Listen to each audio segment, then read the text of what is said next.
There we go. Good morning. Week 12 of the Schwartz Home Hardware Division. Good morning.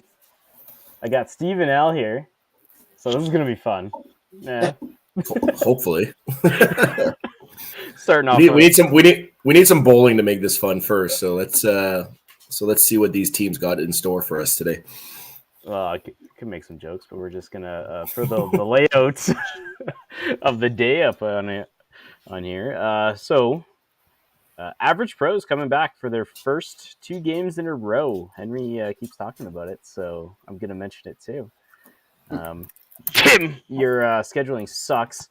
So Average Pros again playing for the second week in a row too. Holy Rollers, Minto Maniacs, Next Gen have been lighting it up. It's going to be a good day on our stream, and some of the some big games on the other side too.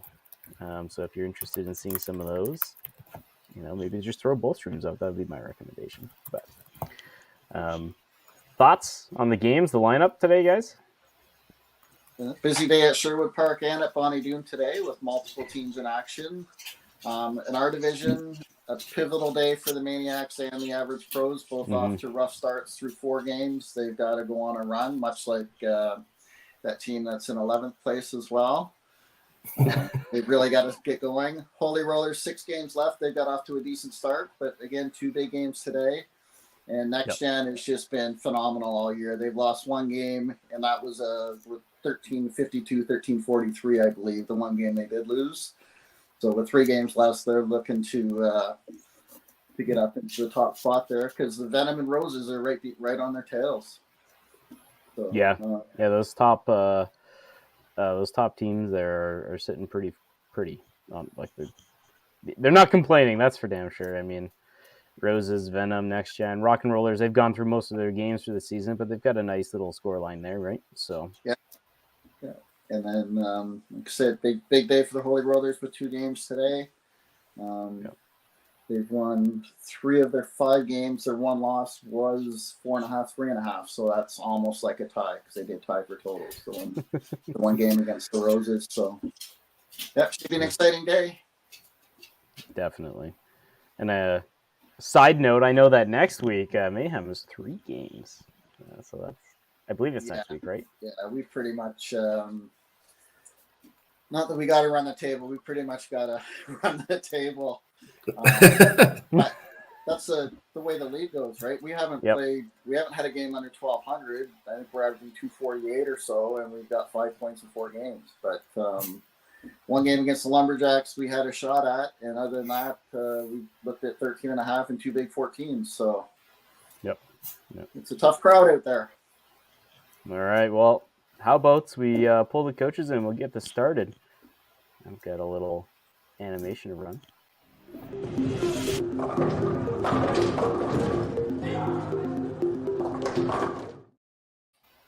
All right, here we are. Look at that. How's it going, guys? Good. How are you guys doing? Oh, not too bad. Not too bad. Steve, you all right? Figuring out the camera angle. Well, Palmer, so Palmer, what's the game plan for today? Obviously, the Average Pros come off a couple tough losses there, and with the games adding up in the season, like Steve kind of mentioned in the intro there's a lot of pressure for some of those bottom teams to step up with getting into the home stretch here. So what's the game plan for the Average Pros? Well, we switched up the lineup. We moved Brandon back to the anchor, George back up to lead off. We did lots of practices in the summer, and then we had both of them bowling in both positions, but we seemed to roll better when Brandon was at leadoff. It just hasn't carried over to the season. So they're both good bowling either position, which is good. And we just need our middle players to get rolling as well here. It's you can't win with 2 guys rolling, so. Yeah, we were talking about that off camera where Brandon and Jordan have been playing bad. Just the supporting cast hasn't been there to help them out. And with the teams in this division, you need everybody rolling. Somebody agrees. The dog agrees. Yeah. Steve, for you guys, a lot of your did really well at your open trials last week. Much of the same group of people playing together. Any carryover with that momentum, or just another big week for you guys? Yeah, I think so. I think a lot of the team pretty fired up with how roll open and moving into this. Get that crap out of here. Sorry, Steve. I think he touched me with his shirt. I got to go burn my jersey now. So Tainted. yeah. All right. Well, the Holy Rollers have been playing well to start off the season, so hopefully you guys can build on that. I'm not exactly sure when the last time you guys played, but I'm sure you guys are kind of gearing up. And, with 6 games left, you got another 2 today, so you'll kind of get you over to the halfway point. And, 23.5, 16.5, so still a good point percentage there. So hopefully we're looking forward to another good match from the Holy Rollers here. So I guess before we start, you want to go over the lineups for the away team first, I guess, which I believe is the Holy Rollers. Yeah, so we got Thomas Tompkins in lead, followed by Corey Piju, Sean in the 3-hole, Danny in 4, Rylan in 5. I got Robert and Megan on the bench, and Scott Hoke on the bench.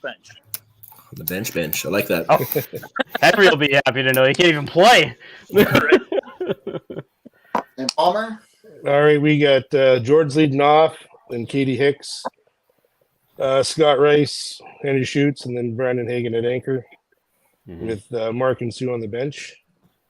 And a quick congratulations, Steve, on being chosen as the YC coach for Nationals. Good job, buddy. Thank you. Appreciate it. Oh, hell yeah. Yeah. Congratulations. Well, if the teams are ready to go, Mitch, we're going to flip this over and get this game started. Good luck, Steve.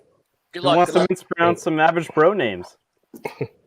I'll do the average pros. We got Henry Schutz, Jordan Schutz, Mark Dowse, Scott Rice, Katie Hicks, Sue Vandersloos, Brandon Hagen, manager Palmer Hagen, bowling out of Sherwood Bowl. Perfect.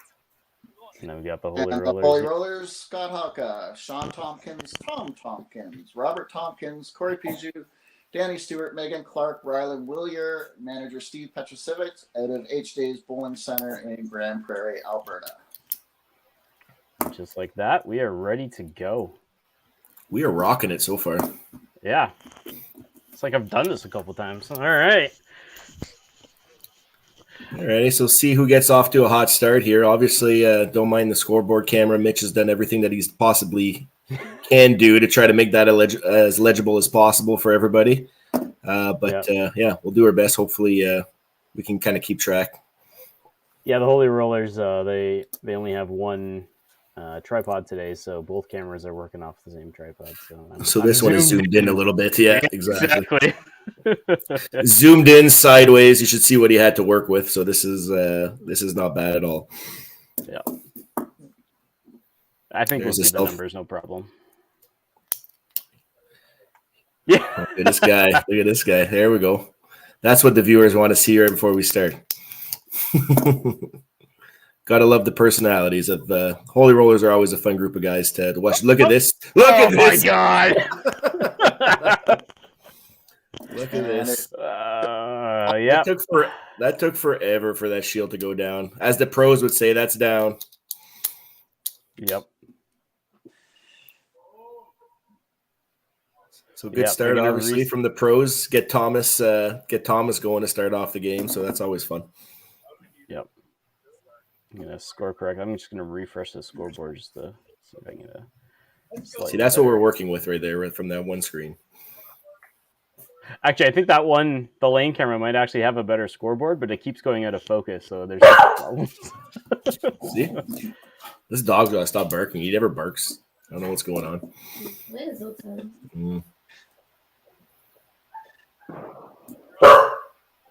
Ooh, there you go. Holy Rollers firing. Hell yeah.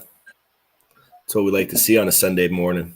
Yep. I think Corey was coaching at the Youth Challenge on the weekend here too, in the last 2 days, if I remember correctly. So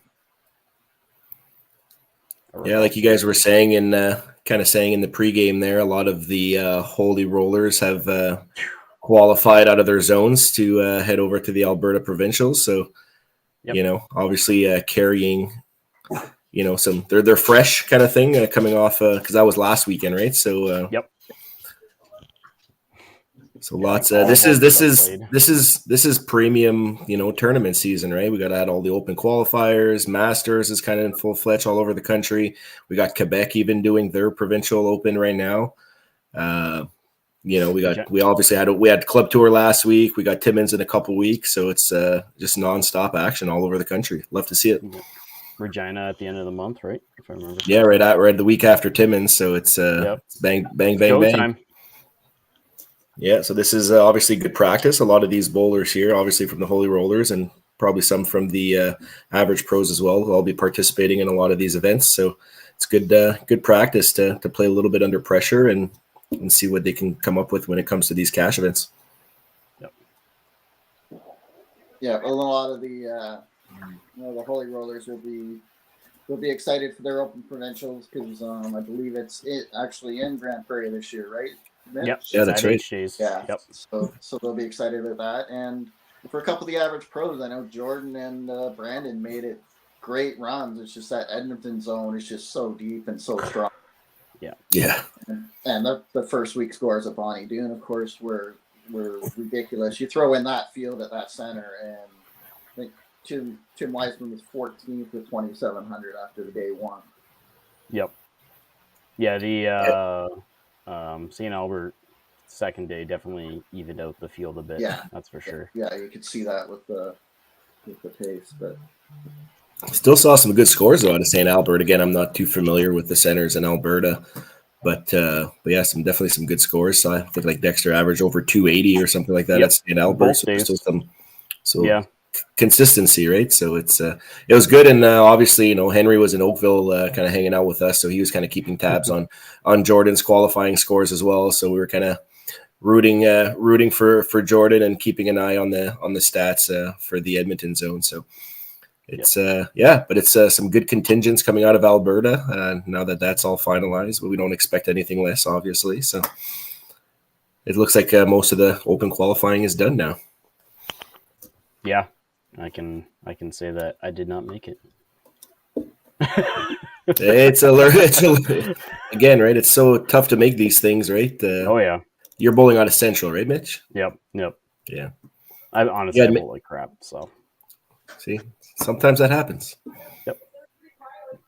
No one to blame but ourselves in those situations, unfortunately. Yeah. Just makes it tough. You got to wait. Just makes it tough, and you got to wait a whole year to get your redemption. I know, right? Yeah. Central actually had quite a set of men trying out. There's 17 of them there. They were all in the running. So yeah, that's what Carrie was saying in the podcast or something. The last game or something like that between like 4th and like 10th or something like that. It was like a mad scramble kind of thing. I think Wyatt shot a couple threes at the end in order to pull himself out of not on a team into the men's. That's how tight it was. Great shot from Jordan there. People were shooting 280s and losing spots the last game. Yep. Yeah, I was bowling with AJ, who was originally on the Kingpins, and I think he shot a 260 or something, and he fell out. Unreal. So. Oh, no string pull from Thomas there. Yeah. Look at that shield. It takes forever to come down. Look at that. Looks like the average pros, at least, we're on the middle, going 4 for 5 on the middle. A couple head pins, good spot to get him in the first frame. Get rid of those little first frame jitters. And then Jordan starts him off with a strike in the second frame here. So let's see if the team can kind of follow suit. Yep.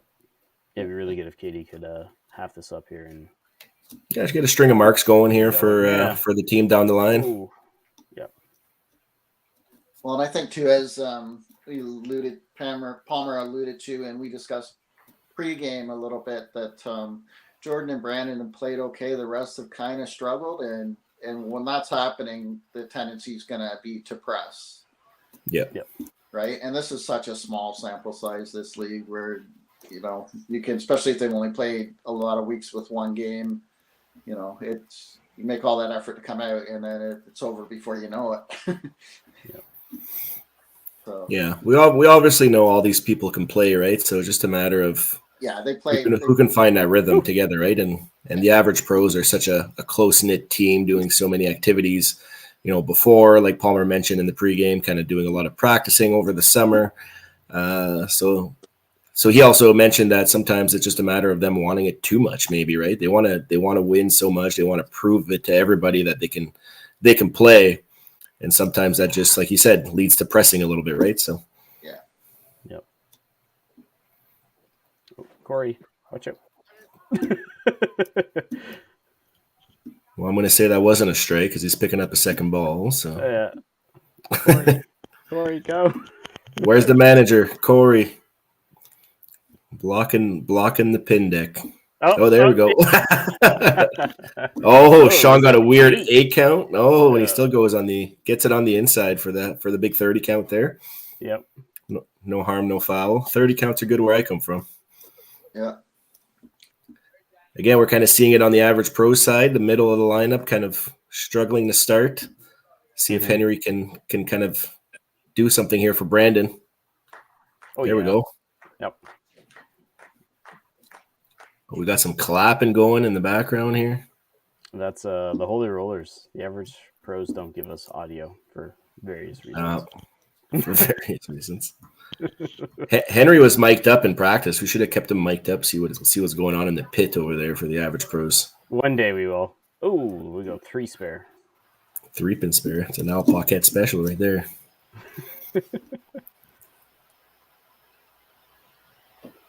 A little push from Brandon. So there you go, top and bottom, starting off with their 30 counts with a strike and 2. So they're doing what they've kind of done all season. So again, hopefully what we talked about earlier doesn't carry over. We see that people have to do what they're supposed to do. Yeah. And then you got the Holy Rollers. I think they're perfect on mark so far, kind of thing, keeping a clean game going. Strikes and spares after 2 frames. Yeah. Yeah, it's another beer frame, right? Star frame, my bad. 10 marks in a row to start. A few 30 counts, one double for Ryland at the bottom there. So that's obviously a big addition for the Holy Rollers in the off season there. Yeah. You have a 213 to 178. Ooh, Jordan with a bomb. That was a bomb for sure. No doubt on that one. Tommy, a little fist pump coming off the lanes there. But Jordan takes an early lead there. The double working, so he'll have basically a ball in hand. Oh no! Looked like she threw that pretty well. Just ended up on the nose, which happens. Yep. Yeah, especially if you bowled in Oakville last weekend. I'm actually excited to see everybody, the Alberta contingents playing HJs for. I'm gonna be watching that stream for sure. Maybe a little quick from Corey there. A little push to the right. See if she can keep the string of marks going here. No pressure. 11 marks in a row. Yeah. She's got 50 in the second? Yeah, 50 in the second, right? So she got her strike spare start. A little pitch out. Keep it clean here with a nice little spare. There we go. Yep. Yeah, that spare was huge. Otherwise, that game, basically, she obviously would still have the lead, but it's not pulling away. Oh, there we go. Scott with a nice. Yeah, nice little comeback frame for Scott. A little bit of a slow start. Mm-hmm. But like you said, Corey and Katie, with even if she strikes or if Corey strikes, she's only down 38 early in the game. Still lots of room to get that back, kind of thing. You don't want to start going down 50, 60 pins in the first few frames. It's a tough uphill battle and a tough way to bowl the rest of your game. Yeah, good count on the 3 spare. No, he had the 8 spare. He had the 5-3. It was yeah. It's Danny who had the 3 spare. My bad. Yeah. So again, that's already 4 head pins for the average pros through 3 frames here, or not even done 3 frames yet. So again, I don't know if it's a little bit of tightness, just trying to place it out there instead of just kind of trusting it and throwing it out a little bit more. Yeah. Always told, be aggressive. There's the count on the 3-pin spare. Yep. I think I might have jinxed that one. Jeez. No pressure for the marks, though. 13 marks in a row. See if Danny can make it 14 for the Holy Rollers. Oh, No. ow! Why you gotta do that? You know what? I keep saying it. I'll take the blame for it. I don't care. 13 marks in a row is pretty good run for a team. Pull him. Pull them, yeah. Oh, can't even pick it up. Can't even pick it up. And see, that keeps Henry kind of close in his match there, 53 to looks like 59 or something like that for Danny there. So, that's another great shot. Brandon and Jordan doing what they're supposed to do, trying to carry this team here. And Brandon coming off of his win from the Frame of Shame boys there.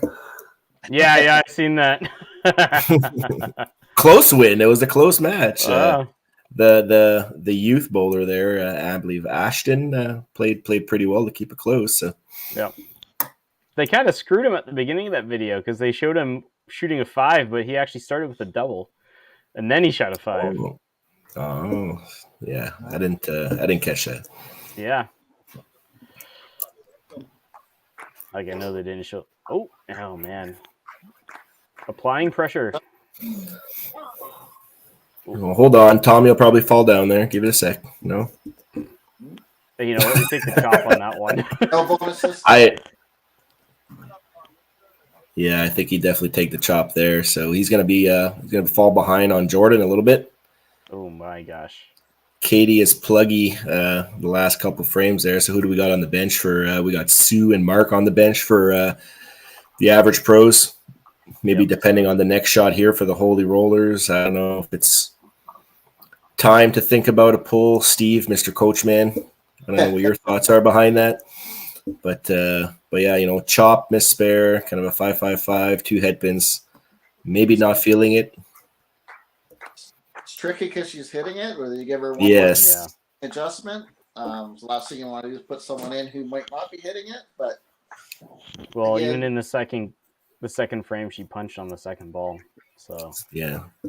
yeah. So with Corey missing there, it kind of puts her at 70 after 2. So depending how she finishes her frame here, she can still be within, 30 sticks, 28 sticks if she were to open up here kind of thing. So it's still lots of room, but with, Katie not even having a mark in the first 4 frames here. She spares it though. Scott throws another one. Yeah, I think I'm on this. I think I'm with Steve. Kind of give her one more adjustment frame, and then hopefully Sue hasn't been practicing because she's been kind of in the pit right there. You can see her, but I don't know if Mark is. Yeah, I don't know if Mark is practicing off to the side or something like that. But again, one of the unique things about the Pro League is that if you are on the bench, you can actually be practicing on the side. So it's so if that player is throwing rockets on the side. Oh, and talking about head pins, Henry with his third. Third head pin, 2 for Katie, 1 for Scott. All over the middle. Their middle percentage is there. They've only missed the middle twice, but not putting up many scores other than Jordan and Brandon there. Scott's coming up as well, so got to give him his props for his double there. So, Scott's actually applying, like a little bit of pressure because he's still in his match too, right? With that 5 spare, he's what? Sean's at 78. So he's with one other good shot here. He's right back in his match. Yeah, the totals are including the marks at the bottom for the Holy Rollers, but the scores get nothing at the end, actually. Oh, that's handicap. Never mind. I probably just cut that line off. See if top and bottom. See if Brandon can follow his leader Jordan here to keep that total close, right? If you have a couple good games going, keeps that total close, and then hopefully the middle lineup can figure something out here. That looks like another great shot. Yep. There we go. Getting fired up in the anchor spot. Got to keep up with Ryland too because he's been 3 for 3 so far. Yep. Honestly, as expected, Ryland being another great shot. WCBT champion last year or earlier this year, and last year. I'm in 2024 now, Mitch. So it's all good. As mentioned, coming in, the average pros just 4 points through 4 games so far. but 7 games left. Lots can happen. You're going to be playing a lot of the teams you got to catch. Holy Rollers off to a decent start. They've won 3 and lost 2, but one of their losses was a 4.5, 3.5. So that doesn't really. It's more like a tie. All right, Jordan goes a little wide. Tommy Tompkins there throws a strike. I'll be honest, actually, Holy Rollers have been running these marks, but it's not a lot of strikes. Rylan and Thomas are basically with the 5 spares. You're not really running away from anybody with count. No. Oh, great half by Jordan to keep his lead, but he's sitting at 140 after 4 to Tommy's 120, so still a very close match in the leadoff spot there. Is now the time. Well, this is a good opportunity for Katie to throw a big shot here and get her back in this match and potentially keep her in the match. Yeah. Oh no. There's Palmer with the hook, I think. Yeah. So I don't know if Sue or Mark's going in. I guess it has to be Sue because there's only one woman in the game, so Sue will be going in. Yeah. Man, that's rough. I think we've all been there though, so it's just part of the game. Unfortunately, you never want to start that way, but I think Palmer made the right call there. Oh, look at this! How did that pin fall? Sue off the bench coming in to almost spare the hit pin, and Sue doesn't throw necessarily hard either, so that would have been something else. Yeah, she slid the 3 over to the other 3, and then I don't know what caused the 2 to fall, but. There you go. Good cleanup from Sue there. So now she's going to be down 28 at the halfway mark. So I don't know if anybody's keeping track of the pulls here, but I think we have to keep track of that, eh? Yeah, we got it. It's in the chat there. Ooh, I got a couple of headpins now on the side of Holy Rollers before the commercial break here. Yeah, we need the average pros to kind of take advantage here. See if Scott can keep his strike string going here. Mm-hmm. Jeez, everybody's tightening up. Headpins galore. That's 2 for Scott, 3 for Katie, 3 for Henry. Lesson is, don't hit the middle. No, I'm kidding. Oh my. Yeah, definitely just in your head about it, right? Almost falling off the deck for the 2-pin there. But with Scott's count there and with the other headpin from Sean, he's still right in his match there. So 109 to 103. 109 to 103. Resetting before the commercial break. 6 points is not much of anything. And there goes that big pinning thing too, right? Like he goes 7 deuce instead of 7-5. That 3-pin counts as 6, and then there's the difference, right? Oh my! Would have been tied. Yeah. The headpins are infectious. Jeez. All over the place now. See if Henry can capitalize, get right back in his match too. That's a good shot. Oh, a little heavy there. Doesn't carry the left deuce. Spareable. Yeah, if he gets his spare here and he can put a big count on it, brings him, basically evens with his counterpart there, Danny. 73 in the 4th for Danny, plus he's probably 15. He gets 15, so he'll be at 88. So he's still well within striking distance, and he goes airball there. And Henry takes that one. That game's close too. Yeah, the middle of the average pros are struggling, but they got a couple matches that are within reach here, kind of thing. So as long as Brandon can kind of keep up with Rylan, and Jordan can kind of keep his string going against Thomas, it's close because we got 527 to like 560 something. I can't see the score. It's a little blurry. 2 key shot here. Oof, big one from Rylan. Yahtzee over 600. Yahtzee. Oh no! Another one. Yeah. Not the way you want to go into the commercial break, but hopefully the average pros here will maybe click a little reset button here, get off that headpin, because that's 3, 3, 2, 8, 9 headpins basically over 25 frames. So that's a pretty high headpin percentage. And then also leaving some sticks behind on the counts too, which is they don't want to do. That's kind of something I've been working on lately too, is kind of realizing those extra pins that you're missing on counts and stuff like that and how it affects on both sides. And it's something to definitely keep an eye on. But I guess we're at commercial break. Mitch, take it over. Yeah, I think 613 is what I'm seeing to 546. Yeah, Rylan is the key factor here, and the top games are very close. But let's jump into that commercial break.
Cargill is proud to be supporting a truly Canadian sport like 5-pin bowling. We look forward to watching some great competition from many competitors and bowling centres across our country. With hundreds of locations across Canada, Cargill is committed to helping the Canadian farmer thrive. Whether it is selling commodities, getting agronomic advice, fertilizer needs, crop protection, and marketing expertise, Cargill is here to help. So please enjoy this bowling. Thank you.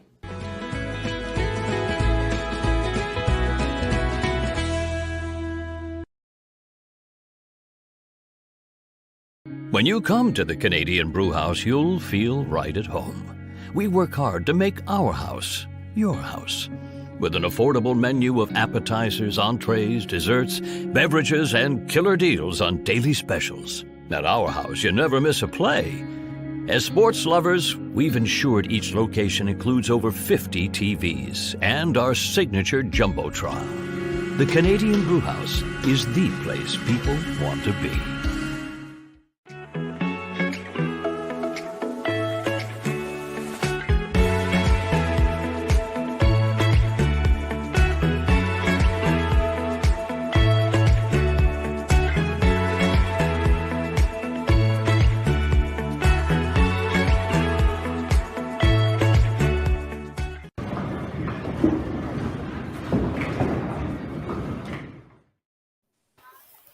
Here we are back for the second half. We can actually see Mark warming up on lane 3 there, just like I was talking about earlier.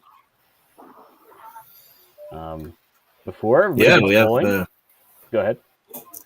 Yeah, no, we have a close game here, within 60 sticks, and not too many marks working, just kind of riling on that 5-bagger, and Tommy with a strike, got a couple spares for the average pros. So let's see who wants this more. Jordan really wants it. That was great. Well, he's playing well, but he's got to keep it up too, because if Thomas were to string the next 2, he'd only be up 5 pins. So it's still a very close match. As good as Jordan is playing, Thomas is doing, he's plugging away with his 30 counts here. Let's see if he can put 2 big ones together. I always like to see that out of the break. He's ready to go as soon as we come out of the commercial and gets up there and throws a bomb to try and get the team going. Yeah. And the chop again on Tommy's side. Yeah, and then kind of Sue's first frame here after, nearly making that headpin spare in her picking up of that headpin from Katie. Wouldn't that be something? They come off the bench to spare a headpin. Oof. The dreaded chop cherry. We need graphics for like chop cherries where we just slap cherries, on the screen or something like that. I just need Cindy with like an eyebrow raise. An eyebrow raise. So now Tommy's open frame there, 163 after 6. So Jordan's kind of taking a little bit of control out of that game. So it's huge for the pinfall as well for the pros. unfortunately, not Katie, Sue, not being able to apply any pressure back on Corey. So this is really her time. Oh, solid chop from Scott there. I'll take 5 seconds to plug the merch store. 5PL merch. You can get jerseys, hats, etc. to support your favorite teams. Lots of good looking Mayhem stuff available. Yeah, and if you look at the bottom little disclaimer there too, so any team that you support, those respective teams get a little bit of a kickback to help out with the fees and stuff like that it does cost to play in this league. So it's always good to support your favorite team. Yeah, you're not just supporting them outside; you're actually monetarily supporting them. So it's always a it's a big it's a cost. It's to get into these things and production value and all that stuff. So it's important to support, and we're trying to get this mainstream kind of thing. We want to see all these average pros or holy rollers or trash pandas or whatever. We want to see them out at all around our communities as well. Yep. And unfortunately, this is the I'm happy head pin for him. I'm happy Henry is not mic'd up right now. Yeah. We might have some sensors. There's some bleeps going on there. So looks like we got Mark coming in for Henry here. Yeah. Yep, there it is in the chat. Yeah. Like I said, Mark was throwing bombs off screen, so here's a. So again, it was just an opportunity for Henry to kind of, take a little bit of a lead in his match, but then he goes and punches. Danny doesn't get that sweeper to the right there. No, Mark with the expert cleanup there. Good cleanup. That looked nice and in control there. Good job from Mark. Mm-hmm. Clean up Henry's mess. Looking at that second match, I wonder how close Steve is. I wonder if he's considering making a move with Corey. She's up close to 30 in her match, but she's also struggling. Yeah, and who do they have on their bench? They got Robert and Megan on their bench. Yeah. So Megan won their zone last week. I think she averaged like 245 to 250 for the 20 games. So look out. Look out, not this time. Yeah, no six pack. 6-pack spoiled. Tommy Tompkins took his extra fall from the first frame there. That's always an interesting decision for a coach / manager when you got someone who's struggling a bit but ahead in their match. Yep. Because you don't want to give the other person a chance to get rolling and beat you to the punch either. Yeah, it kind of depends how they're playing too, right? From the look, from what I can see, like from Corey, has been like, third frame 5 spare, fourth frame 5 spare, punch, 10 count, and then 5-5 hole kind of thing. So it's like, looks like she's kind of struggling a little bit, but she's, like you said, she's up 30 pins on her match. So and you're still up. Yeah. 200 in totals too, which is, that comes into play. But all the things that come into play when you're look out. Not again. I literally just have my eyes on it. I'm like, all right, let's see. So Jordan kind of takes control out of his match after the commercial break there, throws that big double. So now he's got a 40 pin lead after 6 and that double working still. But Tommy's still, keeping the marks rolling for total at the bottom. Yeah, he's trying. He's putting everything he can together. Tommy's just that grinder guy, right? He just loves bowling so much, loves helping out the team. So I think he's in his element in this pro league situation here. If there's a ball in his hand, he's in his element. Fair. Knowing Tommy and just how much he just cares about the sport in general and everything that goes around it. Nobody wants that second match. Yeah. Oh my gosh. It's a struggle for both sides. Yeah, Sue is stuck in there. Only 2 women playing on the side of average pros today. So, all right, Sue. The challenge you always face when you've got someone who's all over the middle but not scoring, and you run the risk of the person coming in struggling to find it. Yeah.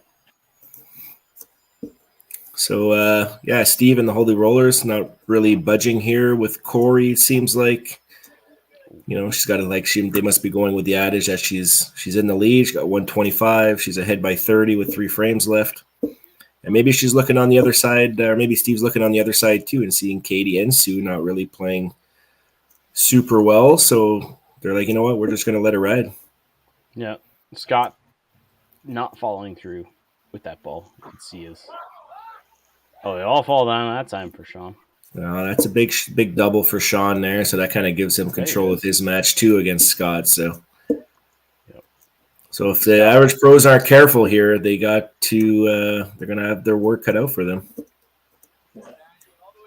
Yeah, Sean throwing that double after the commercial break is huge for the middle section of these games. Yep. Rylan and Tommy are doing what they can, but Mark, there we go. That keeps him close in his match too. I don't know, was that like 113 or something like that for Danny in 6? Yeah. It's a little fuzzy there. But miss spare from Danny, so that's easier to see. Yeah, okay. But Mark's strike there in 7 kind of keeps him in there, so could make a push for an extra point there. I'm fairly certain it's 117. Oh my. Oof. Slider. Needed the 3 to fall the other way. Yeah. I noticed that too. 132 now. So there you go. Henry slash Mark are kind of still in their match there. Yep. With that open frame, they can. Brandon needs this mark here just for the team to have like 3 marks going into the 8, 9, 10 here. No. He's down quite a bit against Ryland, but it's all about team total. Hopefully Jordan can kind of keep up with Rylan, and then if Brandon can kind of keep up with Tommy, maybe the lineup change. Well, Brandon already had his frame of shame anyways in frame 5, so he's good to go now. Yeah. Got to keep it clean. Got to keep it clean coming home here. 721 and rollers hanging over the 800 mark there. Yeah. So still about 100 pin gain with 3 frames left. So it's not nothing we haven't seen before. See if I can. Nah, it's about the same. Get some animation on the roller side for.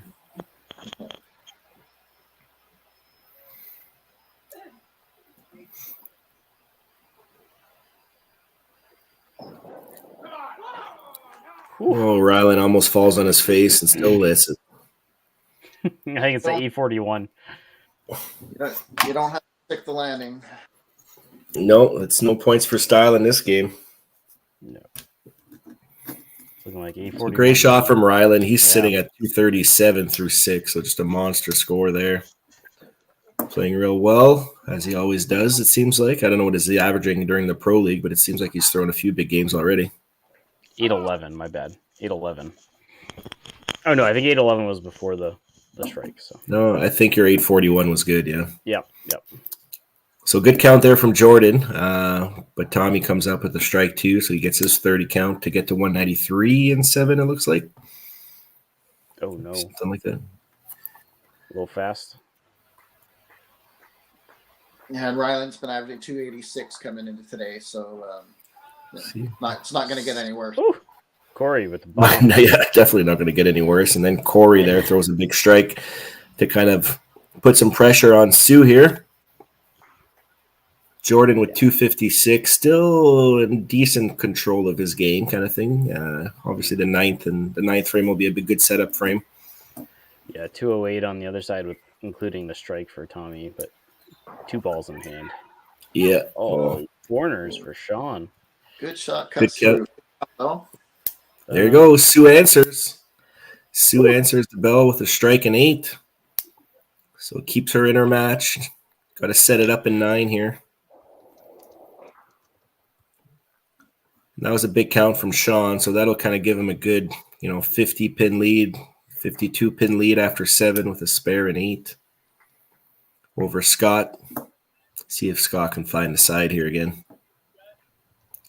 Doesn't get the push. Need the marks for the average pros and total. Total's getting away a little bit here, down 135. It looks like 925, and the rollers got marks working. So You wonder if that's going to be it for Danny. oh, it looks like he's saying bye. Surprising though, because he did get a 3-pin spare earlier in the match. Yeah. But he's yeah. A lot of his hits on the middle have been very thin, and he's missed a few times. And when you've got Robert on the bench, Yeah. Oh. Ooh, Mark wanted that one. It was pretty damn close too. Well, if he gets his 30 count here, he puts him at 127, so he'd be down 5 sticks. Okay. And Robert comes in a little bit of a backdoor 3-pin spare there. That one was a push. Yeah, he didn't square up at the line there. Kind of kept his body open towards that right side, and it's exactly where it went. So that was one of those overcorrections. Make sure you don't go through the hole. And you want to go through, and you want to hit it on the inside, probably, right? So we've all done it. Look at that slow motion.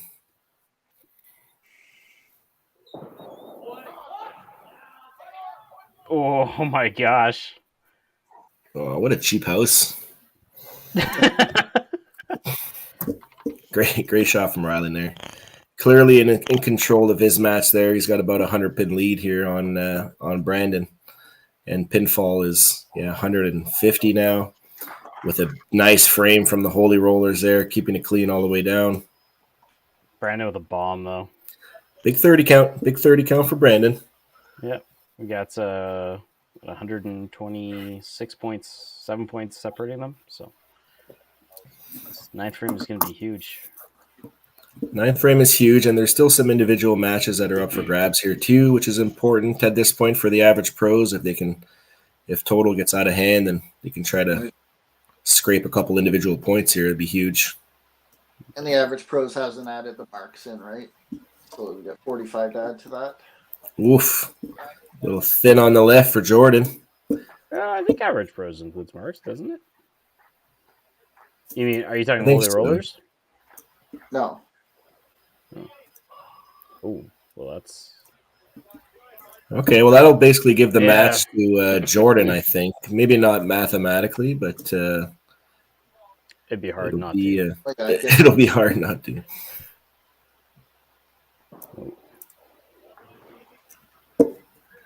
25, 218-ish, I think that's what it is. So he'll be at 230-ish in 9, so he'll be maxing out at 270. So, yeah, Jordan's basically got to keep it on the lanes. I think we're at 994, 996. I'm glad you can read those out. My dollar store readers aren't helping me much. It's right. It looks like 230 even. It looks like 230 even. So he's maxes out at 275. Sue unfortunately couldn't capitalize in the 9th on her strike there. So Corey here can put a stranglehold, big double there. 1,026. Yep, I'm on the point here. At this point, I'm just doing manual math. So Scott needs this here to give himself a chance, and probably needs some help too. That was a great shot. Yep. That was a bomb there from Scott. So he maxes out at 250. So Sean, sweeper. Should be 1,056. So he's at like 200 plus a strike. So still life for Scott, but he will need some help. I'm just going to go quickly set up the Minto Maniacs.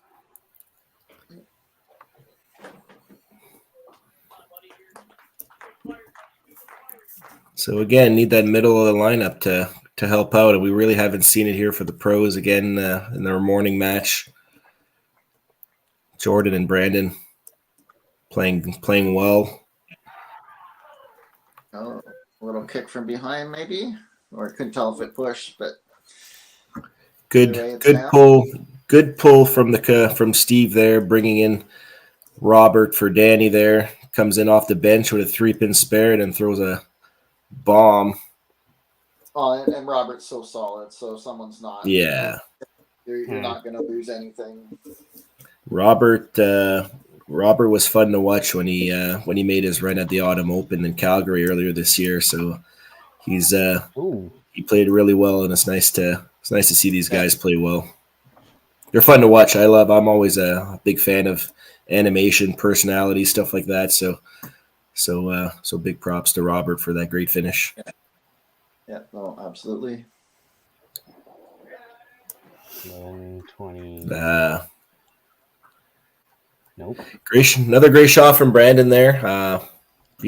Not too much you can do when Ryland's doing what he's doing at this point. Brandon can laugh though. Yeah, like Brandon can get to that 320 mark, 319. So Ryland's already sitting at 310 without throwing a ball. So unfortunately, it's gonna. Is that 1241? No. Jordan didn't really matter. The first point of the day will go to Jordan from the Average Pro, so they're on the board. Steve, 1241, Petrovic? I don't think it's 12. I think it might be 11. I think it might be like 1041 because they don't. Other than Ryland's big score, like their scores aren't super high. It's so hard to read. What the hell does that say?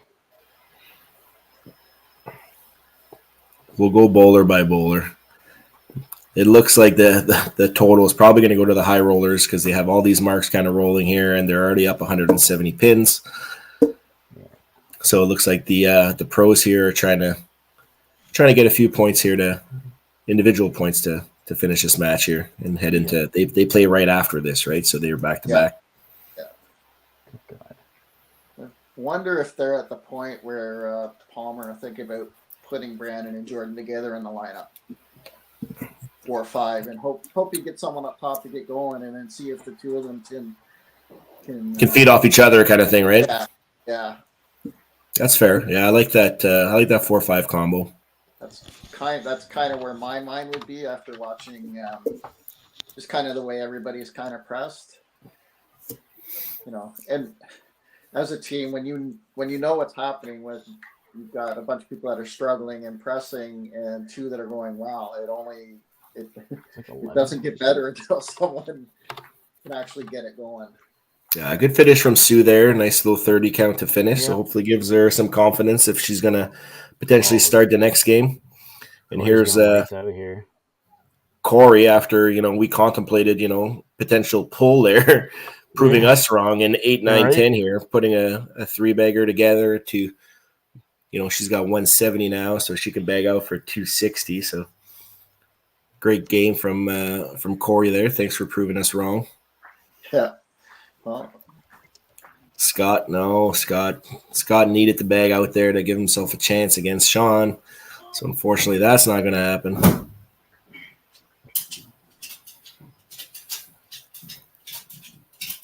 We're at 12, 17, 13.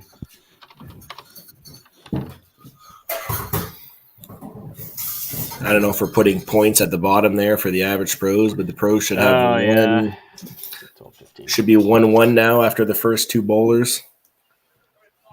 Working on it. It's okay. You're busy tallying up the total. What else you got to do? I'm busy squinting. There we go.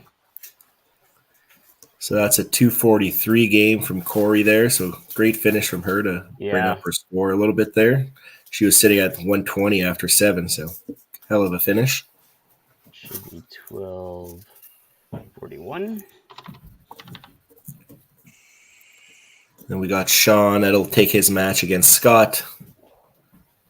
Oh. Even with that miss spare there, Yeah. He'll still be sitting at that 253, 255 if he picks it up.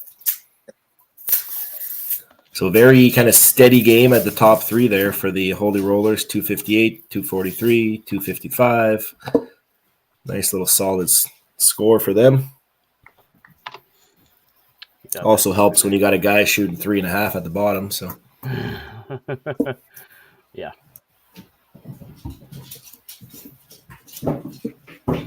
So the Henry Mark combo finishing off that game with 3 opens. $1.60 game, not ideal. No, like Sure. we've been talking about those 3 middle games there. Unfortunately, not even cresting 200, right? Yeah. Brandon throwing a bomb. Robert coming in and doing work. Yeah, Coach Petrocevic there just making us look like fools. He made the pull at the right spot there. Robert comes in with a spare on the 3-pin and a double.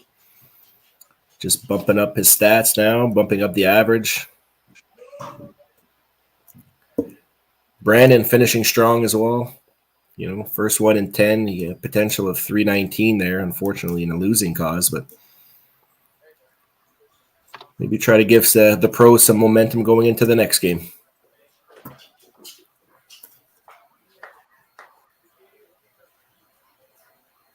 Yeah, great shot. So what, he's going to throw another one for 319 and lose. You got your top and bottom guys averaging 300 for the team. Can't really complain. Got to get that middle lineup going. Round of shots. I think that's what they do before the game. I think they might need a couple, maybe to even it out. Robert there, another little turkey coming off the bench. Yeah, got one more, right? Still got one more. Get to another 250 game here. I think if he gets this one, he's sitting at 252. If I can see correctly. Get it out now. Yeah, not a bad spot for it. So 1123 total for the average pros. Fortunately, only 1 point for Jordan there at the top. Looks like it'll be a 7-1 finish for the Holy Rollers. Just going to let them finish off their game here.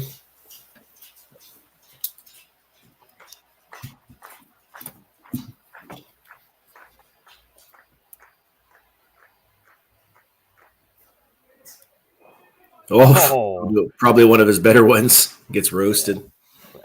13-16. There you go. Another 250 game for the Holy Rollers. Just kind of just throwing, like, not getting in any real trouble, seems like. And yeah, they kind of, halfway through the game there, kind of, other than Ryland just kind of chipping away, and then just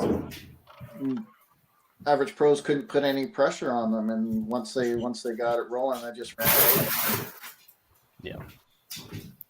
Well, I mean, yeah, the great total being put up by Holy Rollers too, right? When you look at Ryland's game, and then you look at Robert's finish, Corey's finish, all played really well towards the end of that game there to create that separation, and that was really the difference, I think. So Ryland's sitting there at 325 after 9, potential 370 game. Just a monster. Oh. No.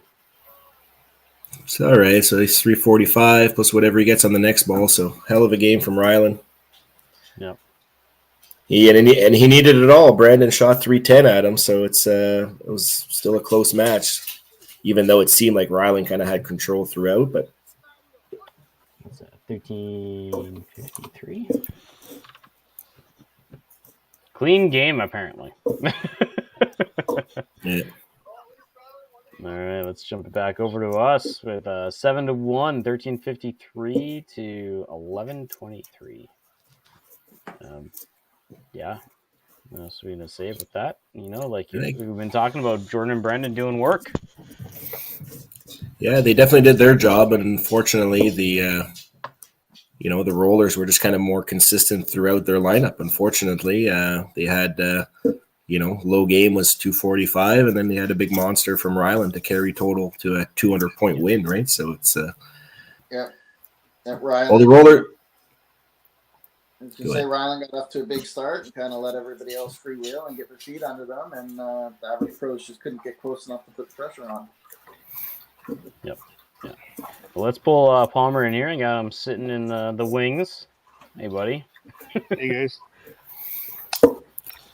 Palmer, tough one again. I think you kind of attested to it in our kind of pregame interview, trying to get the middle of the lineup going and, switching up your top and bottom, which clearly worked. Jordan shot his 290, took his point. Brandon shot a great 310. Just unfortunately ran into Rylan with his big hot start there. With his, we don't like Rylan right now, so yeah, it's a tough one for the pros, but you guys playing right after this, right? Yep. Minto Maniacs in the next one. Minto in the next one. Holy Rollers. Thoughts on that game? Looked like it was pretty solid team effort all the way down. Yeah, we just we stayed relaxed the whole way through coming to this game. That was the plan, and on top for us, it wasn't obviously 2 matches, the one at the top and the bottom that could have changed anything. It's just something we came out and kept going, and they're pumped up for the next one. So it was a great game. Yeah, and really, what else can you say? You have Rylan just lighting it up, but you didn't have anybody under 240. It's not like anybody performed, horribly, right? So it was. What was your thoughts behind the pulling of? What were your thoughts about pulls? We had some conversations in the middle of the game, potentially with, I think, Corey kind of thing in 6-7 and kind of Sue's match for the average pros, where it was kind of close. Nobody's doing anything. Nobody kind of really wanted it.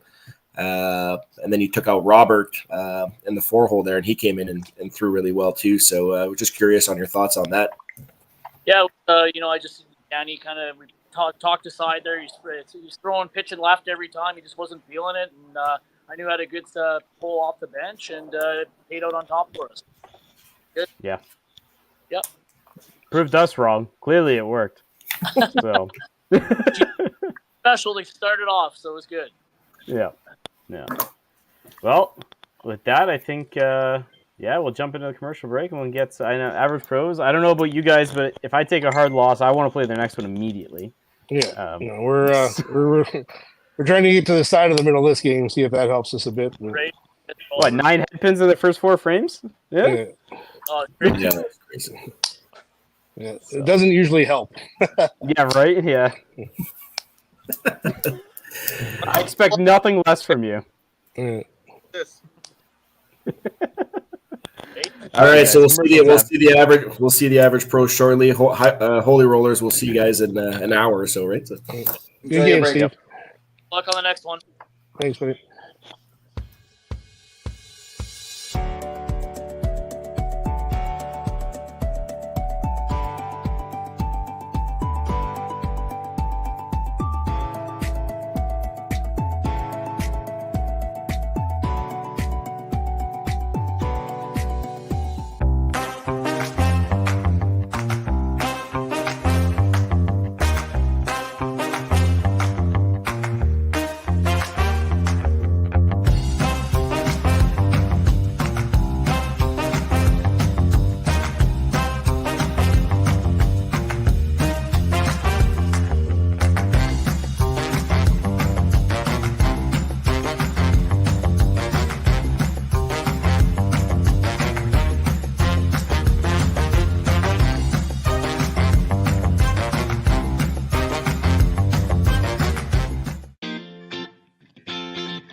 Cargill is proud to be supporting a truly Canadian sport like 5-pin bowling. We look forward to watching some great competition from many competitors and bowling centres across our country. With hundreds of locations across Canada, Cargill is committed to helping the Canadian farmer thrive. Whether it is selling commodities, getting agronomic advice, fertilizer needs, crop protection, and marketing expertise, Cargill is here to help. So please enjoy this bowling. Thank you.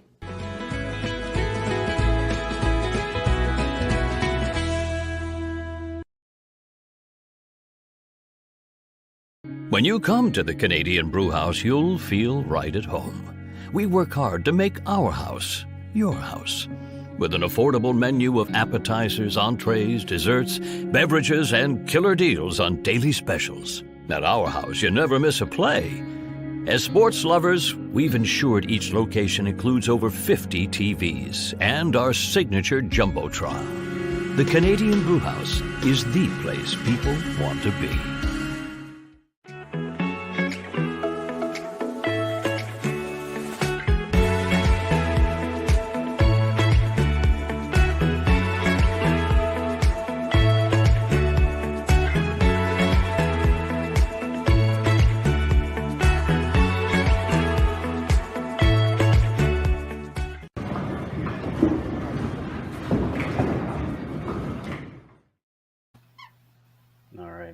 My dog found a squeaky toy, so perfect timing. Come on, really? All right. Game number 2. Yeah, so we've got Average Pros and Minto Maniacs. We were talking... wrong one. Bring up the standings here. We were talking earlier today. Minto Maniacs, barely any games in here. A little bit of a rough start for them, too. 10-22. Gonna have to mute myself. Yeah. Damn. Yeah, Minto's kind of similar predicament to, again, the Average Pros and us with the Mayhem, where they really got to go on a run here to get themselves into the mix. Yeah, so it's right. Minto Maniacs have also did their. I think a lot of the bowlers out of their zone have competed in their open qualifying over the last couple weekends as well. I saw some posts from Sean and stuff like that saying that they qualified for their teams. So looks like their teams are ready to go as well. Mid tournament season here, so hopefully we get some big monster scores. Yeah, and they were my casting crew for last week, so I know they were looking forward to coming and playing this week instead of actually just commentating, right? But well, let's get them in here. Let's get them in.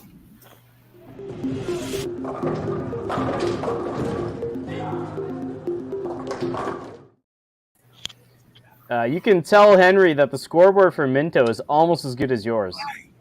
Yeah, that's good. He was really worried there.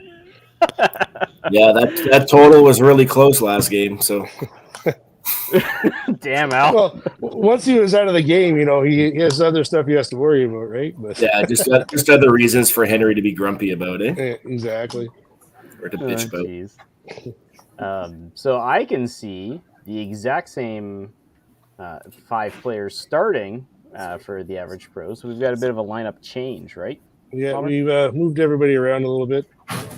George going to lead off. Then we got Henry second, Scott third, Katie fourth, and then Brandon anchor. Hopefully we can figure out something that'll work in the middle of this lineup. So Henry and Katie making a swap between the 2 and 4 positions here.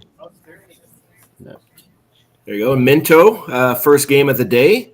Obviously, we mentioned that a little bit of a slow start to the season, but still lots of games to go. So obviously, this is you got 7 games left. So this is obviously a big one playing against the Average Pros. So how's the team feeling? Ready to go for week number 5 for you guys? Yeah, we're actually all in attendance today. It hasn't happened yet this season, I don't think. So everyone's here. We got 2 matches today. We're just excited to play. We had our open roll-offs last weekend in Prince Albert, so everybody qualified. So we're all pumped up and kind of ready for this part of the season. Yeah, for sure. Yeah, this is when it starts getting hot, right? Everybody starts. This is tournament season that we kind of mentioned, right? With all the Open and Masters and cash tournaments and Pro League and whatever other house tournaments you guys might have. There's always those things kind of popping up at this time of the year, which makes it for an exciting part of the season. Yep, absolutely.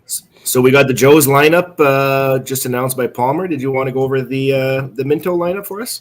For sure. We've got Lonnie leading us off for this game, Don second, Zach, Michael, and Jack playing anchor. We've got Dallas and Krista on the bench to come in, if needed. Yep. All right, and we already went over the Average Pros lineup, so is everybody ready to go? For sure. You betcha. All right, let's jump into it then. All right, good luck. Thanks, guys. Good luck, guys. Good luck. All right, so we've got the average pros here. They're lined up. Steve, you want to do that one again? Sure. We got Henry Schutz, Jordan Schutz, Mark Doss, Scott Rice, Katie Hicks, Sue Vandersloos, Brandon Hagen, managed by Palmer Hagen, playing out of Sherwood Bowl in Sherwood Park, Alberta. Perfect. Then we got Minto on the. You know what? It's okay. I'll do this one. Don't worry, buddy. What? You got I'm just winging it. Go ahead. You got Sean Dino, Zach Nielsen, Lonnie Akers, Jack Mookley, Dallas Fendale, Krista Mulhall, Don Mardell, Michael Wist, with manager Tracy Pitt, bowling at a Minto Bowl. And just like that, we are ready to go. Smooth transition. Scott is throwing one last ball on the practice lane there. And it's go time. There we go. Always love to watch the Minto Maniacs. They're usually got a couple guys that get fired up, so it's always fun to watch those guys. Looks and like playing. Yeah, he's in the middle of the lineup there, so he's a little spark plug there, for everybody. So yeah, but they're fun to watch, and even like Michael Wiss, I don't think we've seen him much this year, kind of thing. So it'll be interesting to see what he's been up to. So it's should be fun, and we'll see if the average pros lineup change there in the middle of the lineup will work. Obviously, Jordan and Brandon worked well in the first game, so no changes there. Oh, even moves it over. Oh, and Lonnie with a bomb. Lonnie, always one of the favorites, so smooth, at delivery there, and throw some rockets. Yeah. Yeah, always fun to watch. Just that arm swing and that classic backup he throws. Yep. So maybe Henry up to second. You might free him up to freewheel a bit and run with Jordan a bit. Maybe that was the thinking. Yeah, little father-son kind of combination at the top, or son-father kind of thing. Maybe Henry will try to follow in Jordan's footsteps.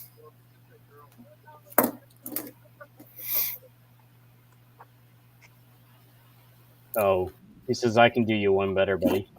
Henry looks angry. Yeah. You know what, though? For some people, it works, right? Oh, my gosh. I thought that was going to gravitate its way into the two. But...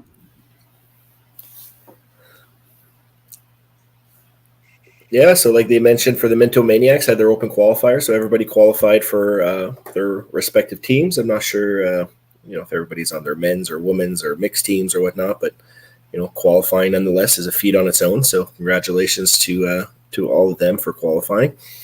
Yep, and average pros just starting off hot in this first frame here. And that's kind of what we were talking about earlier too, right? About when you lose that first game, you want to try to get into that second one right away, and obviously they're coming out guns a-blazing here. Yeah. Oh, Zach. This camera angle lets you really watch their throw, and that was beautiful. Yeah, you see everything, right? Especially once people start like running out strikes and whatnot, you can kind of see the full scale of the entire shot. Katie celebrates a mark. Yeah, she struggled in the first game there. I think she got pulled in the fifth or sixth frame or something like that for Sue. So sixth, yeah. But you notice with the average pros, and what I like, coming off a rough game, they're all front and center in the pit, all sticking close, all cheering each other on.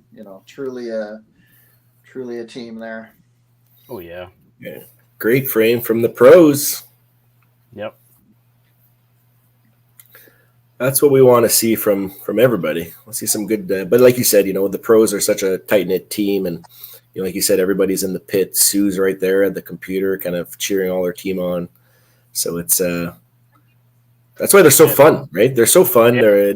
They're probably one of the most followed teams in the pro league, I think. So even Henry was giving out stickers and autographing them in Oakville last weekend too. So he's got a following everywhere he goes, or they have a following. It's not just Henry's team by any means, but Henry seems to be the little bit of a team leader, I guess. But well, now with Brendan though, Brendan's got the side stuff he does and the personality that definitely helps. Yeah, no, it's awesome the way they've taken the average pros and ran with it. Yep. So other than a couple corner misses from Minto there, 3 strikes, couple opens, getting first frame jitters out of the way. It's not a terrible frame by any means. 3 pocket hits, just leaving up those corners and missing the squares. Yep, everybody throwing good shots. So looking at the standings after last game, it's going to be an uphill climb for us teams on the bottom. Like coming into the year, I really thought it was going to be the depth of the league, a lot of parity, but there's a lot of teams at the top that have put up huge numbers. Like the Rock and Rollers right now, 48.5 with 1 game to go. Next Gen's 46 with 3 to go. We'll see them the final 2 matches today. And then through 6 games, the Venom and the Roses, 35 points, 34.5 points, and the Holy Rollers, 30.5 points with 5 games to go. So we've got 5 teams that have really put up good records so far, and it's going to be an uphill battle for the And the thing with this league too, it's like every match there's a winner, right? Like it's not a match 2 teams can lose. So even if you take your 7 points, odds are, especially when you're trailing from the back, somebody ahead of you is going to be winning a match, right? So it's tough to get. You might take 7 points, but you might only gain, 1 or 2 or something like that, right? So it's very tough. And then if you lose, then you're losing ground. So it's super tough. Mm-hmm. You got to look at if you're in the back, if you're in the bottom, and then you got to jump 6 teams ahead of you just to get to that 5th spot kind of thing for the playoffs. You got a lot of leapfrogging to do. So, but at the end of the day, you got to take it 1 game at a time. And I think, especially the Mayhem, whatever, they have a pretty experienced team, so they should know how the process should work. Yeah, we gotta finish this year like we started last year, pretty much. There you go. Yep. Last year we got off to, I think we won for 7 of our first 8 and kind of coasted into the playoffs a little bit, and whereas this year, what's really hurt us is just we've taken 1, 2, 1, and 1. So to have only 5 points after 4 games hurts. Yeah, but as I mentioned, it's the strength of the league, right? We're averaging 248 or 249 and getting our asses kicked. Now, that's not a score we're content with, but it's also not terrible. No. No, if you can keep it over that 1250 mark on a team, it's usually a respectable score when you're playing these kind of things. But some of the scores that we've seen and have just been astronomical, really. Like some of the scores like Next Gen's put up, and even the Rock and Rollers out of Newfoundland have put up some big scores as well. Mm-hmm. Yeah. So we've got a couple open frames for both sides. Spares. It's close. It's close. It's all we can ask for. Yeah. We want to keep it close for the viewers. We want a close match, some exciting 9 and 10th frames, some shots that matter kind of thing, right? So that's what we want. We want the excitement to see how people do under pressure and stuff like that. So as long as we keep it close in the first few frames here and see some good score, some good bowling, it's all that matters. Great job by Michael there. Yeah, has Michael played any of the WCBT events? I haven't really seen his name around. I don't know what his bowling schedule or his involvement is like this year, but can't say that I've seen his name around. Not much, I don't think. He's only played 8 frames this year for the first 4 games that Minto's played. Okay. So, yeah. Yeah, we can go. And again, such a key thing, and we've seen it with the average pros, is the depth on teams, right? A lot of times, big names 1, 2, and 3, or whatever, that'll kind of cancel each other out. It's what you're getting from everyone else. Yeah. Okay. Plus scheduling is another thing too, right? I know Tim worked hard on getting this out, and sometimes it just doesn't work for everybody, but that's the intent, right? That's why we're allowed to have, or why these people are allowed to have, an 8-man roster, right? So not all 8 people are going to be available at all time kind of thing, but as long as you can dress 5 or 6, you you got to play it out, right? So Yeah. Yeah, because even with our schedule, with our blackout dates, it left us open dates to play that involve challenge provincials that we would normally two or three of us would normally coach, and then we've got YBC regionals and provincials potentially coming up that are going to be a conflict for a couple of us. But that's how it goes. The schedule's just this time of year. It's crazy between. That's why it might be a good idea to get all your games in before Christmas, because like we all know, and like we've kind of said a couple times already, it's like, January, February, March is like go, go, go. It seems like there's something every weekend, right? Like when you start including YBC and stuff like that, and it's a busy schedule for a lot of us. But then you've got bowling centers that like Nebs, their Christmas parties start out in before Christmas. Yeah, it makes it tough. In November, where you've got companies that want to buy out the whole building for half a day, coming in from Toronto and that, and it makes sense. They got to make money, right? So it's they do enough else for bowling or whatever. You can't have 8 people in there wanting to people versus 150 or something like that, and a packed house. It makes sense, and that's a tough part. And I don't envy Tim for having to make that schedule. No, that's why there's usually about 5 iterations of it before it's finalized, right? Oh, Minto is firing. Yeah, firing Minto. Even when you look at the schedule, and it doesn't include some things that'll pop up or personal things or. Yeah, exactly. Yeah. I mean, hopefully, after a few years, that if the provincial organizations and stuff stick to their schedule and the cast tournament schedule is the same, hopefully it'll become an easier template to work with. But yeah, and it seems like a lot of the dates are pretty predictable for most of the events, but life happens. So. Well, that's the thing, right? It's like some of the events are set up for the proprietors and stuff like that to get their schedules done. But like Steve mentioned, you get into a Christmas party season or staff party season or birthday parties or whatever, right? Like that's money for them as well. So they got to keep that in mind. And I know most of these proprietors are probably providing these lanes for the pro league teams at 0 to very small charges, maybe kind of thing. So it's they got to make money at the end of the day too. So we appreciate the support from our proprietors, working with their teams and trying to get this product out there to all of Canada. Yeah, for sure. Yeah, that's that first frame has not lasted for the average pros here. Well, they're slowing down a little bit here, but Brandon can be a little bit of a spark here to get the team going, keep total close. 265. He throws a bomb here. They get up to 310. They're down 3 in total, and he keeps up with Lonnie. Yep. It's fairly close. It's not getting away from them yet, but no, they want to find that side. That heat just kind of fell off, though. That's all. No. Big half here for Brandon, and he's got to pick this up for the team.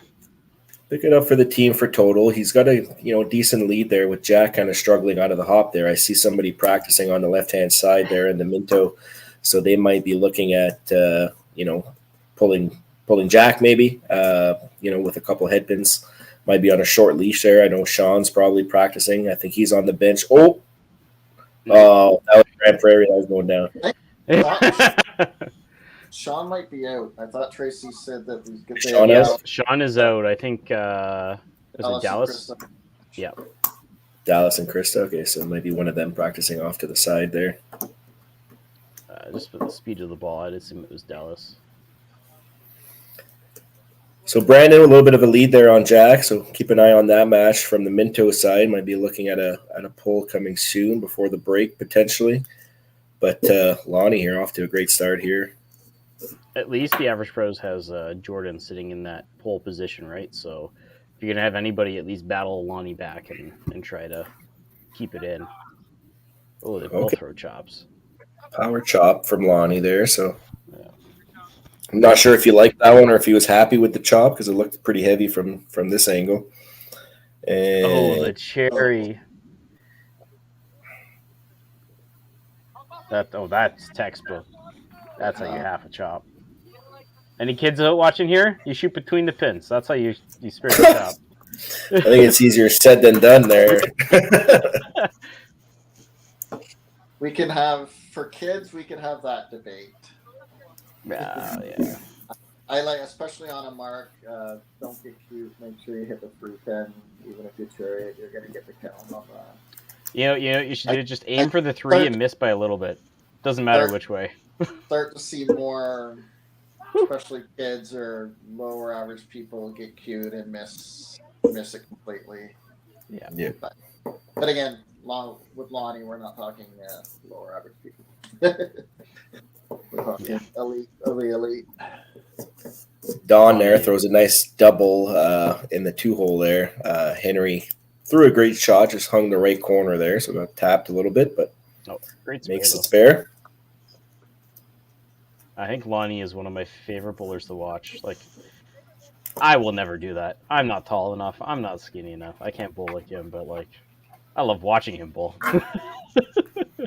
Well, I'm sure we all, as bowlers, we all have probably a handful of bowlers that would be in your like top 5 bowlers to watch kind of thing, right? Just because of whatever reason, right? Growing up watching somebody bowl, someone you just like the fire in them kind of thing, or whatever. It's I think it's pretty standard across the board. Yeah. With Lonnie, I think I've got 3 things in common with him: high arm swing, backup ball, and hair. After that, lack of hair is what you're saying, right? The similarities are gone. So Scott there with Scott with the ball. Yeah. Open frame, but still in this match. He'll be down a ball at the works against Zach. So it's again still close. Nothing getting out of hand here. No, nobody's really pulling away. Oof. Kissing of the bicep from Mikey Wiss there. Little crunch strike, it seemed like. Oh, great shot from Katie. I really wanted her to flex. That might have been her first strike of the day. I think it is, yeah. Might have been her first one. So good to get her on the board there.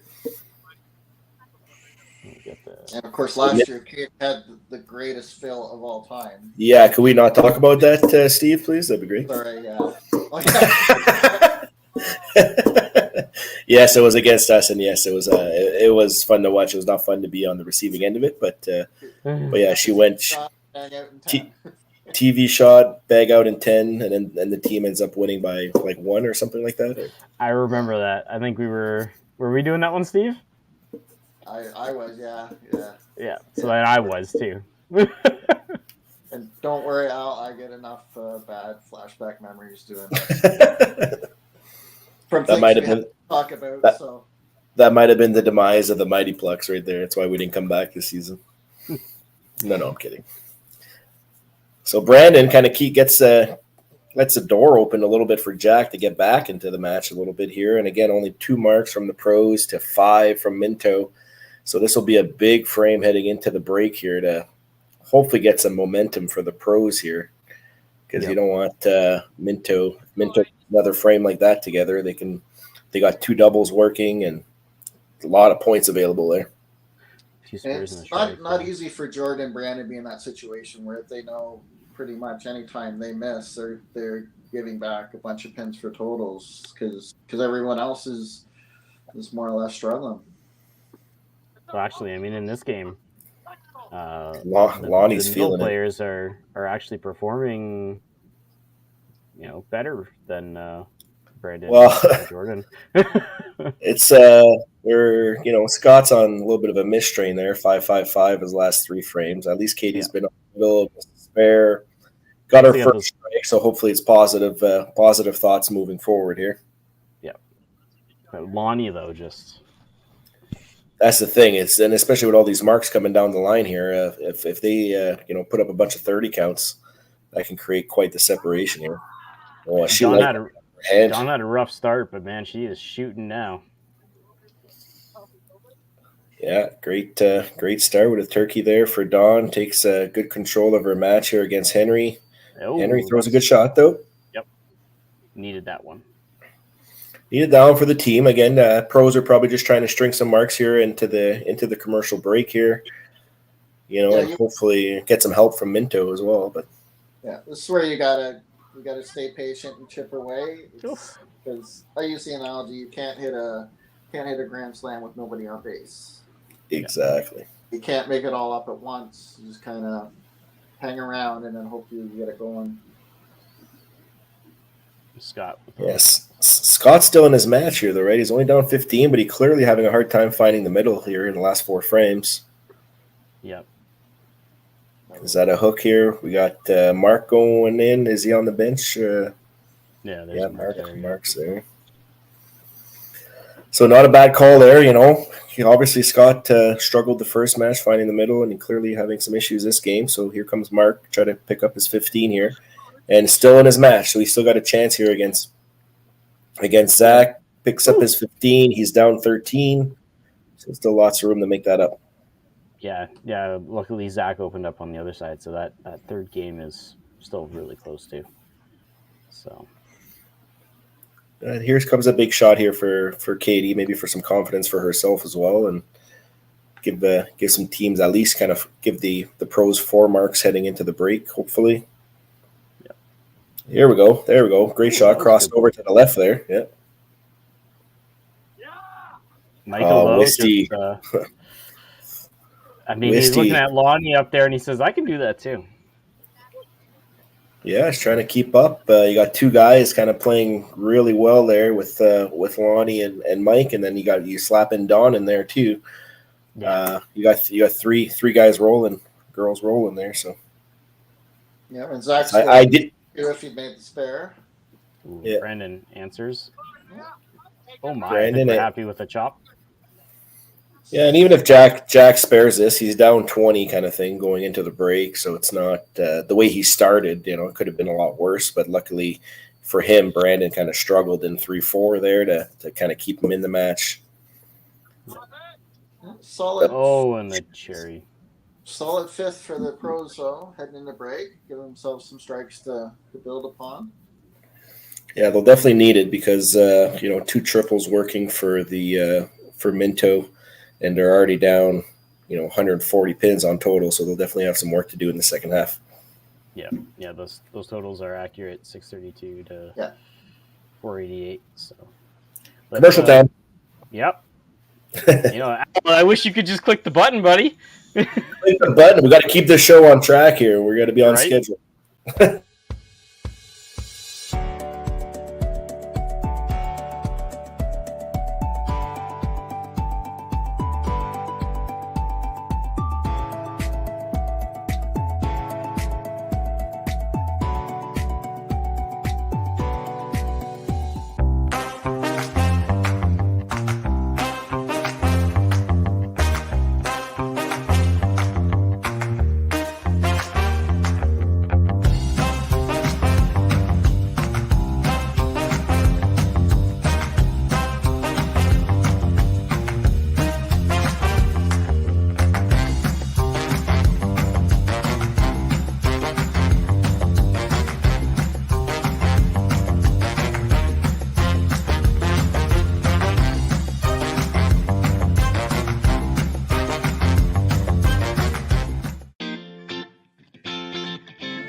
Cargill is proud to be supporting a truly Canadian sport like 5-pin bowling.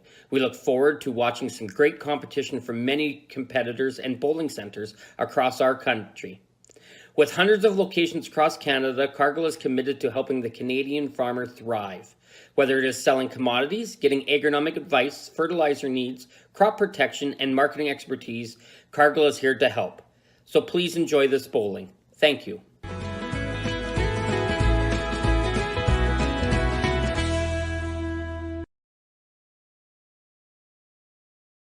When you come to the Canadian Brewhouse, you'll feel right at home.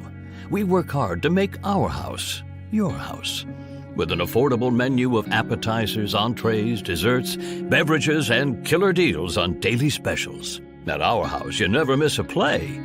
As sports lovers, we've ensured each location includes over 50 TVs and our signature Jumbotron. The Canadian Brewhouse is the place people want to be.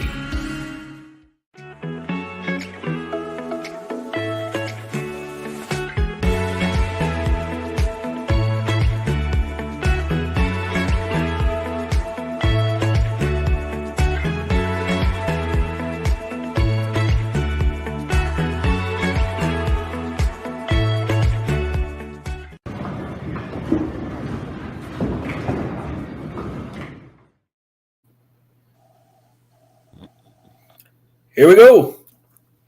Second half. Yeah, you know, Yeah, great start for Minto. Average pros got 2 strikes to spare and a double, heading into 6, hoping they get back into this. Mm-hmm. Always curious to see what these commercial breaks do to teams, eh? You never know how they're going to come out of the break. Oh, he walked away from that. Wow, yeah. Good confident shot from Jordan, though, to get the pros going in the second half here, especially after the commercial break. They had a decent 5th frame there with 4 marks. So looking to build off that and try to bridge the gap here in total. But then Lonnie goes and does that too, so it's playing well. Minto's come out to play. Oh, looks like that one right out of the hand was pushed to the left there for Don. Opportunity for Henry.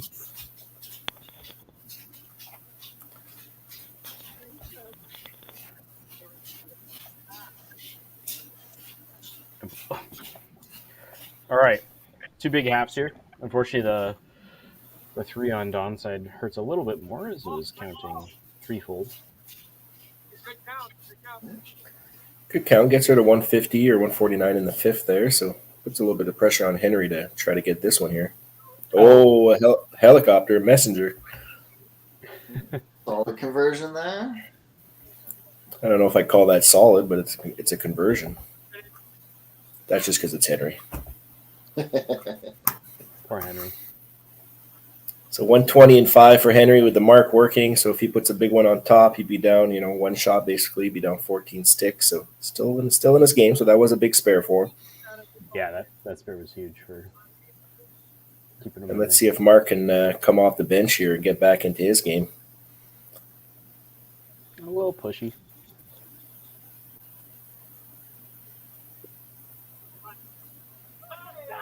Oh. Little delay there, as we all say. Nice count on your spare. Sorry, that's just me. Maybe that's just a me thing. Nope. I get Shauna says it all the time. Mark just looks like he's pressing. He's a little choppy here. That's a tough thing too. You come in off the bench last game and struggle a bit, and then you come in this time. You don't have that full confidence in your game. It's a tough spot to be put in.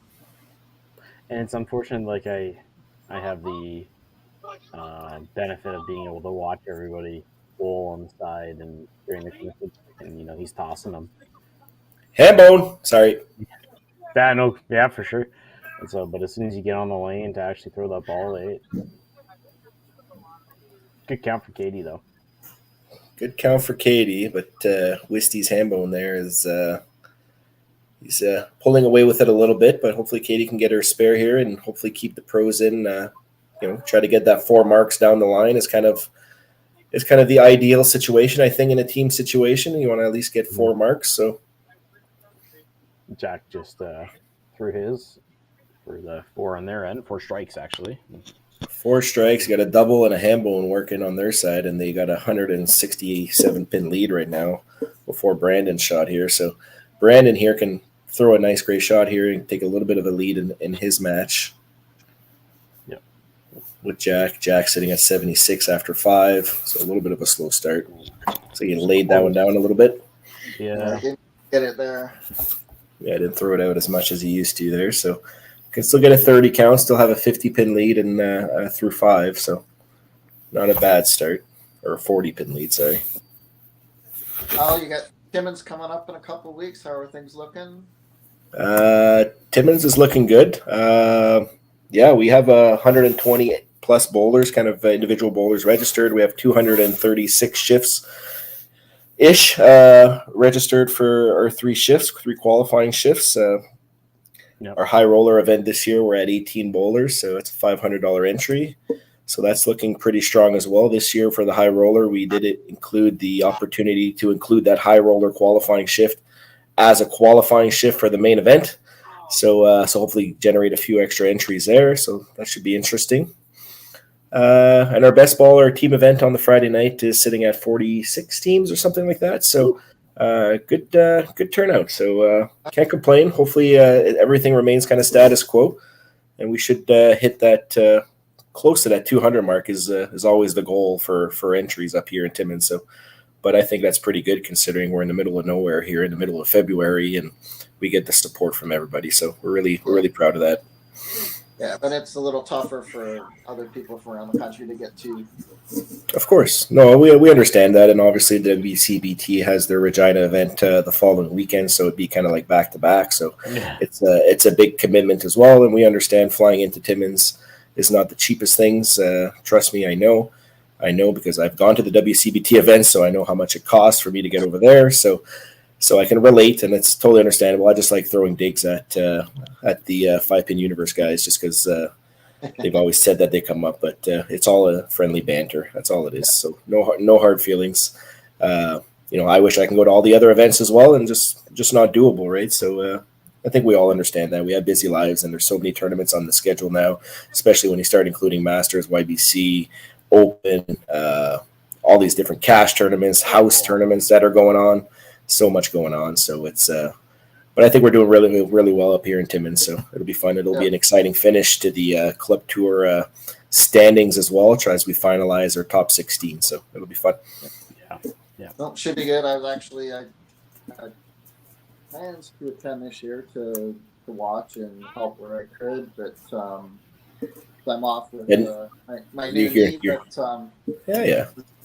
We've got a big anniversary coming up in a couple of weeks. My daughter told me that weekend was off limits, so I think we'll get Fair enough. So the average pros there putting in a few marks, 5 marks in a row. So good little string for them with Katie going up, and Maniacs keep rolling here too. So they got a big game potential here. I think considering even with Jack, kind of struggling, the rest of the team is definitely picking up the slack. Look at this. Yahtzee and Katie playing well. She's sitting at 140 after 6. Definitely improving from her last game. So the middle of the lineup is playing a little bit better for the average pros. Yeah, 13 out of 14 marks. They just can't, or 12 out of 14 just can't. They're just not catching any ground here because the other guys are throwing doubles and ham bones and whatever at them, right? So look at this. There, another double. Yep, 4 doubles working 4 basically. doubles. Oh, no. And that double will bring Jack right back into his game after that punch from Brandon. Yeah. It puts Sue in the spirit. It's pretty close. That was probably the closest I've seen from Sherwood Bowl anyways, and then through the hole for Brandon. So the average pros are being a little bit more consistent. Unfortunately, Jordan and Brandon aren't kind of carrying the momentum they had in the first game. Both throwing 290, 300 games. Yep. We're gonna need a big finish here from the pros. They're already down over 200 pins in total, and Minto is not showing any let up here. So if anything, they're speeding up. In the first game, Brandon was facing a monster against Rylan, and Jordan's got the same thing. Well, in this game, looking at Lonnie. Yeah, Lonnie and Wist are On pace with Ryland last time. Another good shot from Jordan there. Just doesn't get the carry. Oh, the hard 8. The split. So Jordan spares this, which he will not. So he'll be sitting at like 270, 280 max. So Lonnie's already sitting at 260. So got to favor Lonnie in the first spot here with 2 frames to go. Lonnie, solid start there, 266 after 8th. He only blipped there as that little split in the 8th. Still that- 3 that are well within. Yeah, for sure. Oh, yeah. There's a few points out there, and I think the pros are hopefully, again, I don't know what most of these teams do if they're all kind of watching what's happening. That was always a thing with the Plucks too. Whatever when we played was like, I always kind of kept the laptop to the side kind of thing and didn't really let people watch kind of thing. Just told them when to bowl but I know some of these teams have like screens set up and stuff like that where they're kind of watching it live. So it's we set up.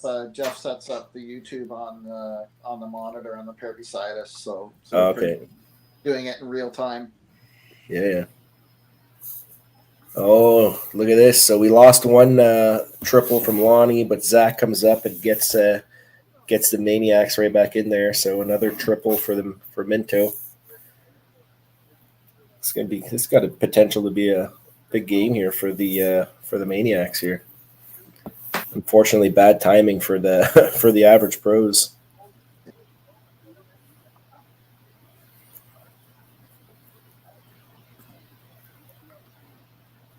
So they're in the match. Henry's still in his match with Don there. Other than that, not looking too promising. Brandon's still in his game there. Ooh, and Michael 6-pack. Yeah. Crack open a 6-pack alert. Great shot. So Wisty. Great shot. Yeah, Katie's definitely played a lot better than she did the first game. So some positives there for her as well. Henry too. Henry too stayed in this whole one, and yeah, Henry just a couple like misses and 6 and 7 there, a little 3-pin and 5 count. So they're not the greatest counts, but the 3-pin at least he spared it for the 30 count. And Jack, pointing.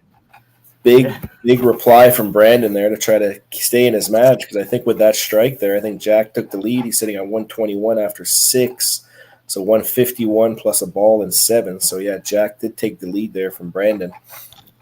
Yeah, he's at and now 66 plus a ball. And now they have 3 triples working, 3 doubles technically I guess working still out of the 4. So they've only lost 1 and already sitting at 1100 through 8.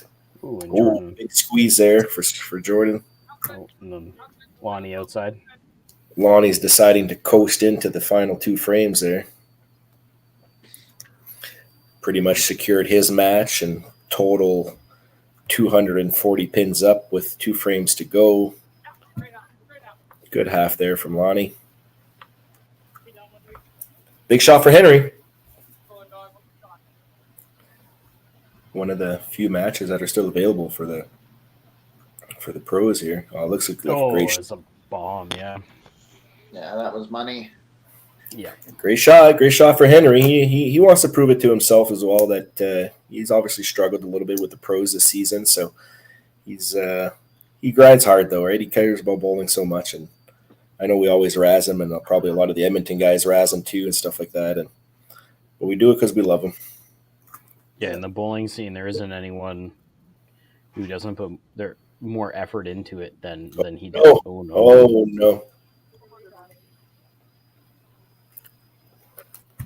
I think he was completely sideways at the line. Little oops for Mark there. Yeah. This is where you throw a bomb, though, right? What do we call that? The Newfie strike?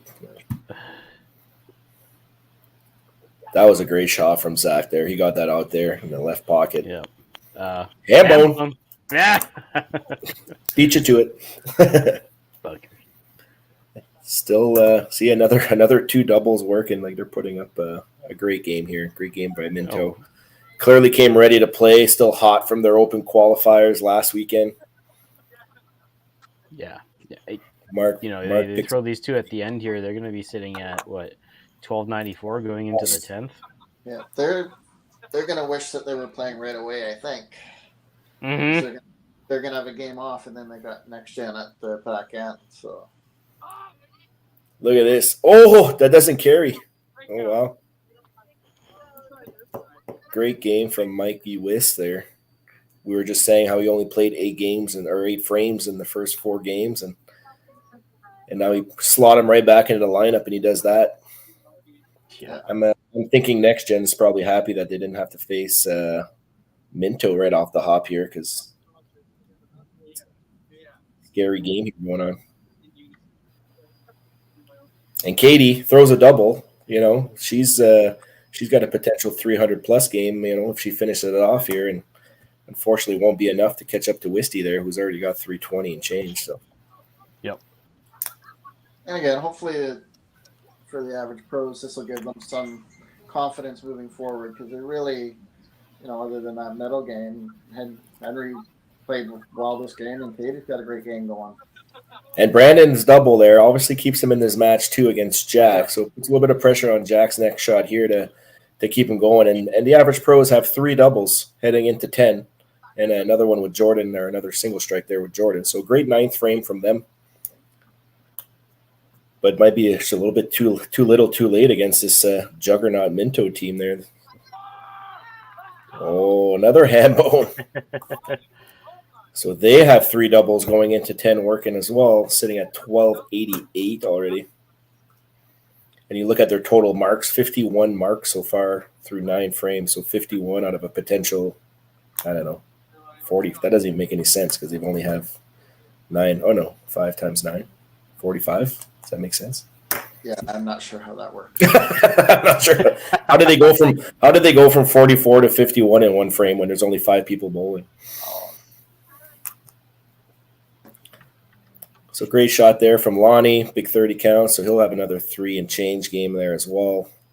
He'll take the first point over Jordan. Power chopped it in the first frame there, or first ball in 10.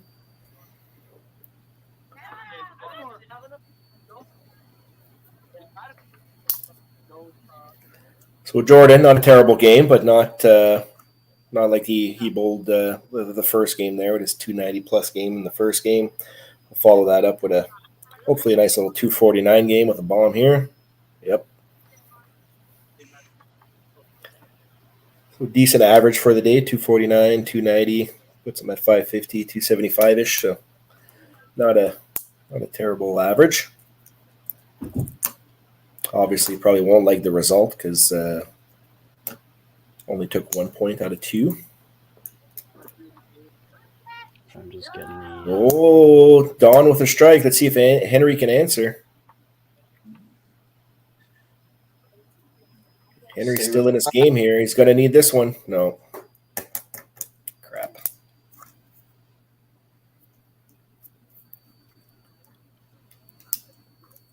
That'll be a win for Don there from Minto with the turkey. Going for the ham bone. Ham bone. Did everybody get a ham bone this game? Okay, Lonnie didn't get one. Yes. Don got one, Zach got one, Mike got one, and Jack got one. So everybody except for Lonnie. And Lonnie shot 326, so not bad. All right, yeah. Right. Yeah. The whole team throwing at least one hand bone throughout the game. That's not bad where I'm from.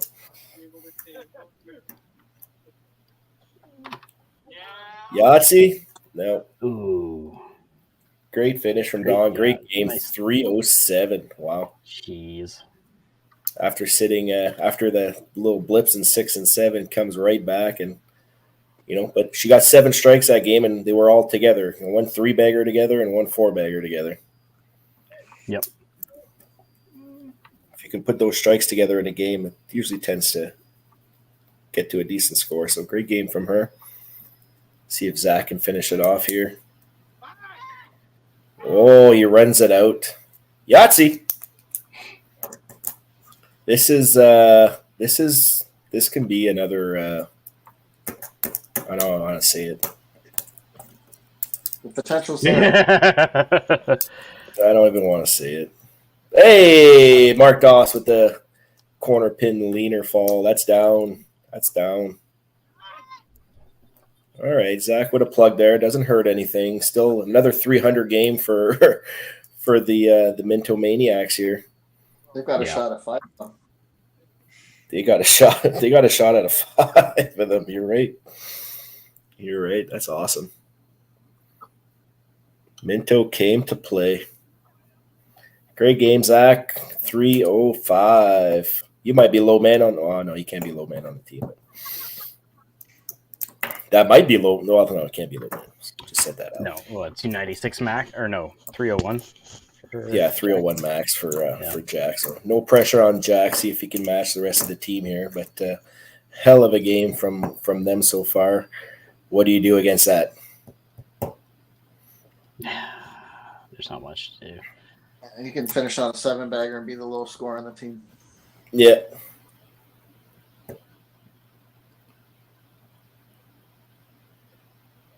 Unreal. That was a wide left from Wisty there. That's no harm, no foul. Katie had a great game following getting pulled in the first game here, so she spares that up. 253 plus potential 15. Here's a little preview of the I'm setting up the next one. I clicked the transition button. My bad. There you go. Great. You're all getting warmed up. There's your preview. There you go. 258. A better game from the pros, right? A little bit more consistent throughout the lineup. 249, 239, 258. Good finish from Mark there to get that double and make it at least a 195 game there after that blip in the 9th frame. So good way to finish for Mark. Hopefully Brandon can finish it off for the team here. They can probably still get to 1,200 here with a good finish from Brandon. Yeah, he can get to 270 and change, which could still put some pressure on Jack for that individual point. So they can potentially get another one here. Nope. He wanted it. He tried to run it out there. So Wisty 354, sitting at 1503 with a potential for probably another 90 sticks up there, I would think. Usually 45, 30, 15 is what it counts. So we'll see. Brandon picks up some wood there for a 211 game, so 1152 total from the pros, a little bit better than their first game. Yahtzee from Jack making a run here, so obviously this is going to go 8-0 for the Minto Maniacs over the average pros. The only thing left to figure out here is that if Jack can finish this off and get 300s down the board. Yeah. Oh. Good run. Good run. 246. 93. Yeah, they could have got to 50 here. So 1563, assuming he picks up 5 here on his count for a 271. So low game, 271. And a bunch of 3s up there for Minto. Wow, great game, guys and girls. There you go. Wow. All right. All right, great game. 8-0 sweep. Take out the brooms. I don't want to say this, but unfortunately becoming a trend. Yeah, the pros have had a rough last 4 weeks with three sweeps and only managing 1 point the last game. So they'll be trying to play spoiler, I think, for the rest of the year for the remaining matchups. Yep, I mean, and Minto does exactly what they wanted to do, was take 8 off of a team that was behind them, and that'll propel them. That point percentage, getting 1,000 point percentage, basically going perfect in one game, always helps. Yeah, that's commanding almost counts fashion. as a win half. Yeah. Yeah. Speaking of Minto, Tracy, how's that? Minto's team is just buzzing back there. They're just buzzing. Everybody's at the bar, ready to go, and great game.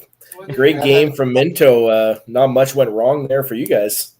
It's like noisy in here, and there's nobody else in here. I mean, after that, what do you expect? You guys, that must feel good, Sat back obviously. and enjoyed it. Yeah. Viewers enjoying it too.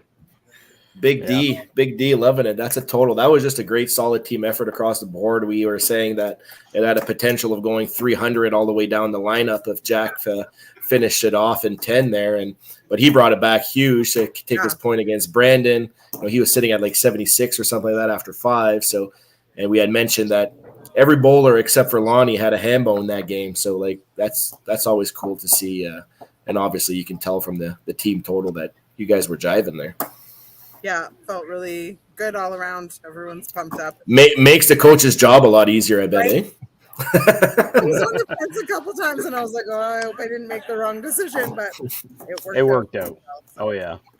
Cool to see unless you're with the average pros. Homer, that you guys had a much better game there. 3 or 4 people throwing decent. It's just here he comes. They never let their foot off the gas. Yeah, no, it's when you look up and everybody's got 2 or 3 in a row, and we're just not matching that. So it was good to see. I wish it would have happened against somebody else, but they threw a heck of a game there. So yeah, I mean, 1563. It's going to be one of the high totals of the entire season, right? So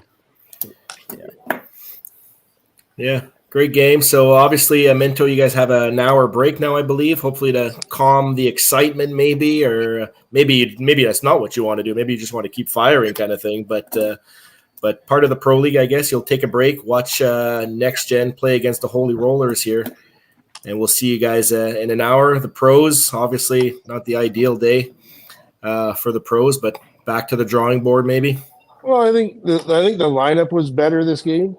We just ran into a buzzsaw here, so yeah, can't do. It was a much better effort for sure. Like we were saying, it's a little bit more consistent in the lineup. Just can't do much against that. No, for sure. Not much way to defend in this sport. Yeah, no. Especially when you're bowling in different bowling alleys. If you were in the same alley, maybe you can go and chop some knees or something like that. Whatever.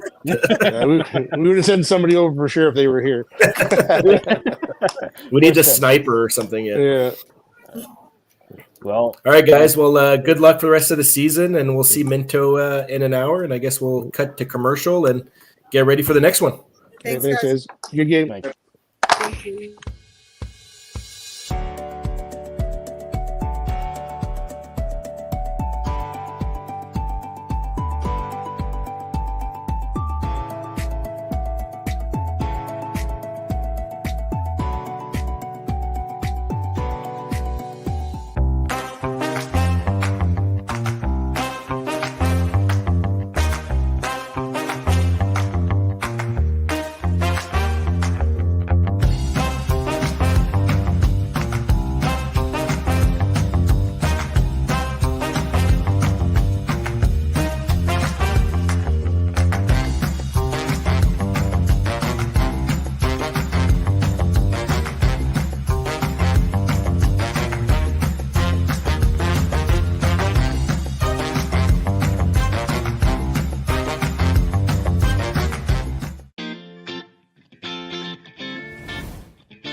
Cargill is proud to be supporting a truly Canadian sport like 5-pin bowling. We look forward to watching some great competition from many competitors and bowling centres across our country. With hundreds of locations across Canada, Cargill is committed to helping the Canadian farmer thrive. Whether it is selling commodities, getting agronomic advice, fertilizer needs, crop protection, and marketing expertise, Cargill is here to help. So please enjoy this bowling. Thank you.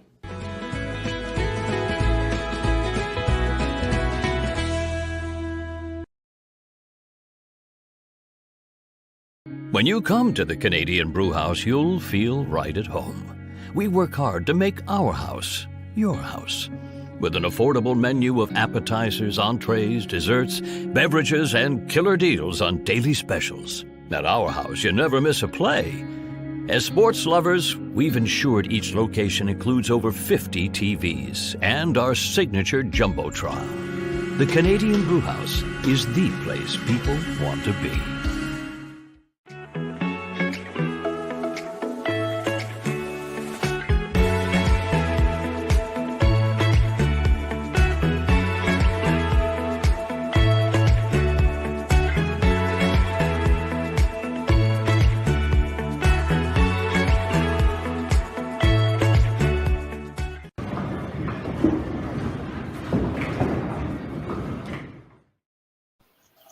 All right, halfway through the day.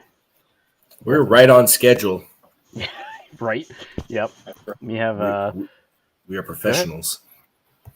Al. There's nothing, no better word to describe you, Al. What, professional? Yeah. Oh well, I try to be, but I got Steve with me too. He keeps Steve. it pretty official. He's the stats guy. Yeah. We got a good commentating crew here. We know what we're doing. I we don't like buttons. and we don't like dead air. That was the one thing. We did a live broadcast with Eastlink, which is one of our cable providers, for the Invitational a while ago, and the guy always told me, "Don't stop talking. Just keep talking. Talk about something. Keep the flow, because as soon as you have dead air, you are going to lose your audience." And I have a cat with me. Hello, cat. Yep. My dog is sleeping on the bed. You can sort of see her, but yeah. Honestly, like I said, one of the probably the better sets we've had. We'll have all year.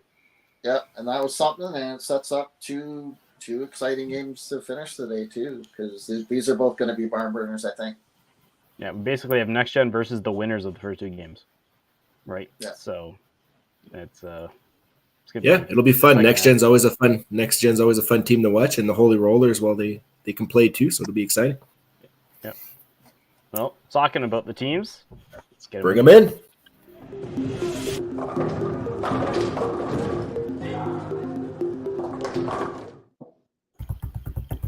Okay. So, Des, we have a slightly better score screen than last time from the Holy Rollers, but I'll probably still keep the total on there for you. Okay, awesome. And Steve's like, God damn it. Like, I can't handle it. It was too blurry last time, so my apologies. We got to move. Yeah, it's definitely moved closer this time. So Desiree joining us from a different venue here. Looks like she's live from the arena here. So 2 sports on the go today. there you go. Perfect. But yeah. So Holy Rollers, nice little break. You got to. I'm sure you probably at least caught the end of the last game. That was some fire by Minto. Oh, that was insane. That was awesome to watch. Unbelievable. Yeah. That's always that pro bowling come out with everybody. So it was a great game. Yeah. And then I'm sure Des at least saw the totals of the first two and knew what she's going to be probably playing in the second half here. Yeah, I was trying to catch them on my way here, so keep an eye on things. Next Gen puts up their totals too, so it's gonna. I think this second half of this day is gonna be something completely different than we've seen for a little bit, right? So. So All right. So with who? Go ahead. No, I was just going to say, obviously, Next Gen off to a huge start this year. Only loss was a 13-50, 13-14 game. Even with the busy last weekend and open qualifying and everything, I'm going to guess there's no motivation needed after watching the first two matches today and knowing you guys are playing those two teams. Yeah, they're all there already, warmed up, and we're ready to go. So. Yeah. Well, in that case, do you want to get some lineups here? I think Holy Rollers first. Or is it? Next Gen's visit.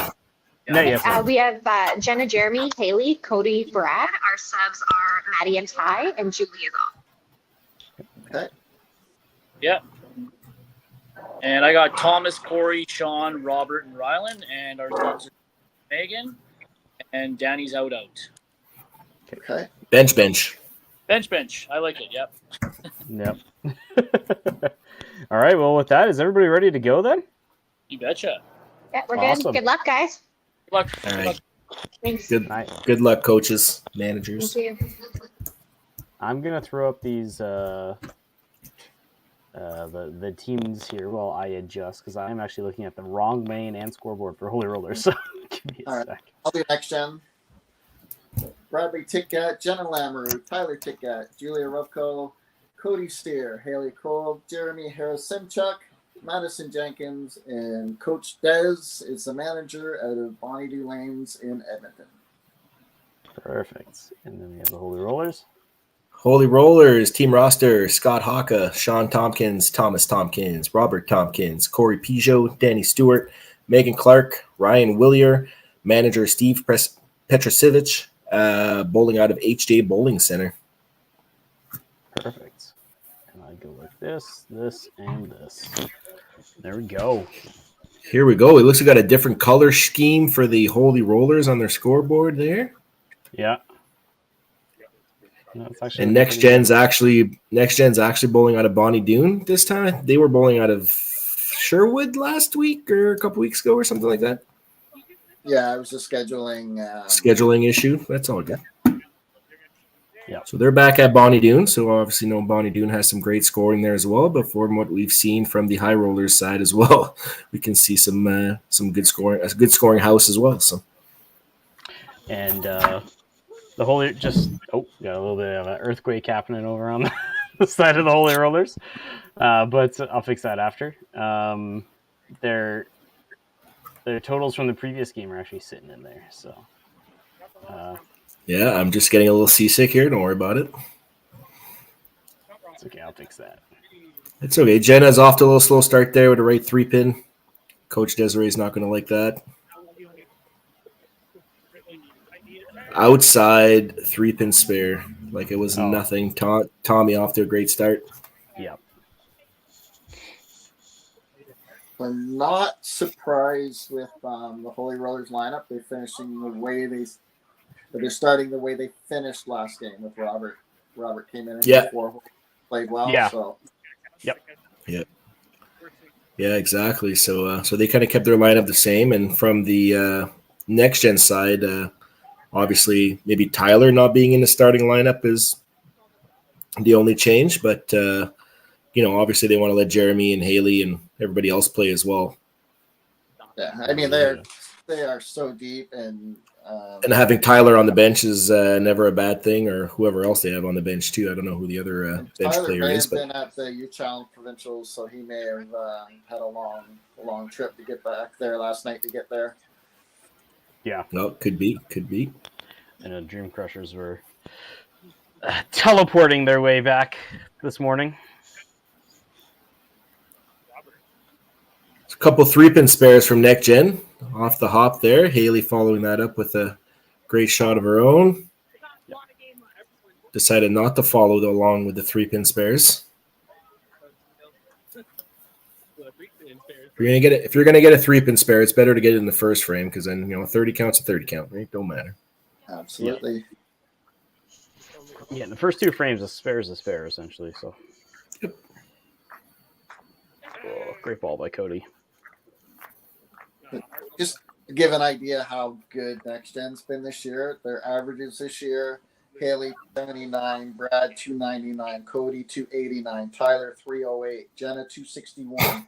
Jeremy 270, Julie 281, Madison 272. So 260 and change is low average. That's not bad. Yep. And then I think the week they played at Sherwood, I think I think they averaged 290 that week too. I think they had 5 out of 10 300s. Oh, Rylan with the uncharacteristic miss on the first shot. And I love to see that. Great. Go ahead. Great start from both teams there. So obviously 4 marks for or 5 marks for Next Gen, and we're so far 4 Holy Rollers right there. So yep, it's kind of what we expected right after the showing earlier today from the Holy Rollers, and gotta love Robert with the alligator clap coming off the lane after that bomb. It's my favorite thing. Just him. Sometimes I want to just stick my hand in between and. It's a weird thing. There you go. Great start from both teams here. 4 marks a frame, ideal where you want to be at. So we never really talked about format or how this works for any of our viewers that aren't actual bowlers. It's basically head-to-head matchups as you go down the lineup. So lead off versus lead off, they play for 1 point, and then so on and so forth as you work your way down. And then team total is worth 3 points. So 3 points as a team is always important. So, every pin matters. Even if you might not be in your individual matchup, you're always kind of playing for the team. Yeah. Yeah, you could be 100 points behind, but you still got to grind her out for the team. So so that 3-pin spare from Jenna turns into a 30 count to start. So great start from them. And that actually puts her a ball ahead of Tommy, right? Yep. Just because of the order. Oh, Jeremy with the bomb. It's a great shot there in the left pocket for Jeremy. Another 30 count on that 3-pin spare. Who said 3-pin spares don't matter? It's all about when you get them. It's all about timing, yeah. Corey, though, finishing this game like she started, starting this game like she finished the last one. Absolutely. Haley. Next gen, here we go. They just saw a 1560 score from Minto there, and they're just like, no. That's not enough in this league. Yeah. They are. Hold on. Oh my gosh! We're moving the cameras. Okay. It was somebody got upset about that 12 count, I guess. Yeah. Here comes next gen. Yeah, I gotta fix the scoreboard here. There we go. That's a little better. We're gonna assume that he made that, even though we didn't see it. The camera's off that way too. I don't know if I can fix this one. We'll see. Oh, I can. Hold up. Manager, there we go. Okay, you're able to crop it out there. Good to go. Yep.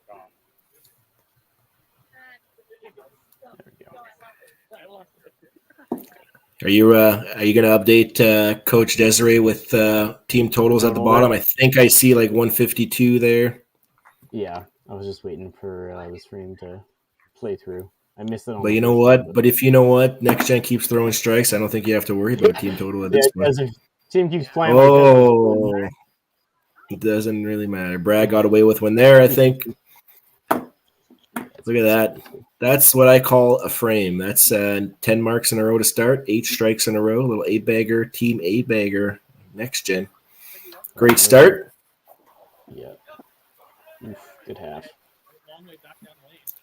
Next gen are Holy Rollers, still putting a lot of marks together, so 4 marks, so not technically kicking themselves out of the game, but I'm sure I'm sure they want some strikes more than the spares kind of thing, right? It's just not playing bad by any means, just 2 frames in. Don't look at the other scoreboard right now and just focus on throwing your next shots.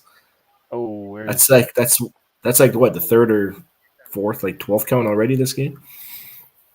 I thought HJs, these things would just be falling all the time. Well, we had a lot when they first played too, right? Corey had some, Tommy had some. Mm-hmm. Well, they also had some that actually like fell, right? That got dragged down. Yeah. So yeah. Good frame. 5 marks.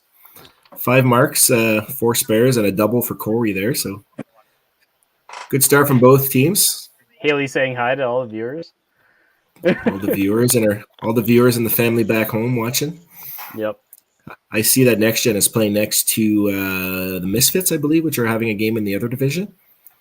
Yeah, they're playing the Bombers, if I remember correctly. Oh, okay. Yep. So Misfits and Bombers.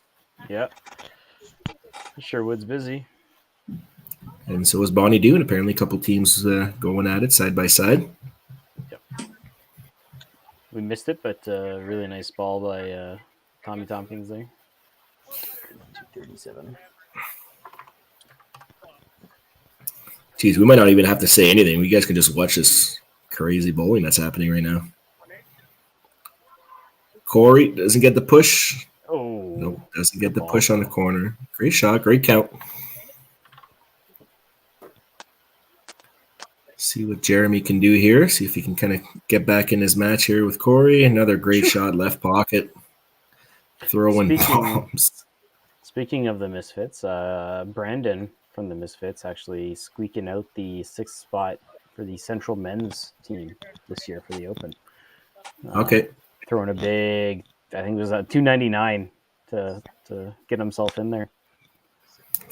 Yeah, Brandon was, I think I got to play with him in Red Deer, and that was another guy that was fun to watch bowl. Nice and smooth on the approach there. And pin bowler, by the way. Oh, pin bowler. Didn't know that. Yeah. Yep. Oh, great shot from Sean there. Good to take advantage of Haley's little punch there. So first open frame for the next gen team. Mm-hmm. We're at 310.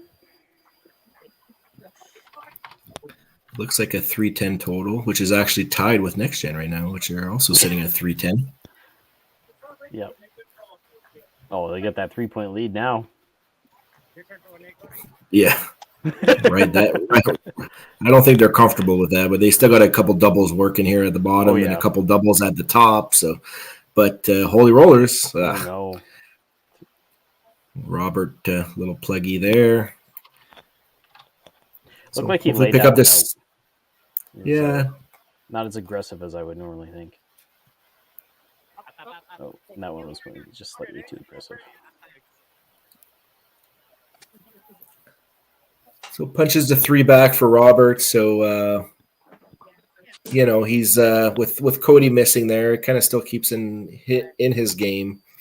Still fairly early on. So, clean up for 15. Yep. Little split conversion there on the 3rd ball. So 65 after 3 for Robert. Cody's not going to get the count, but extra deuce for the count. So he'll have a little bit of a lead after 3 over Robert.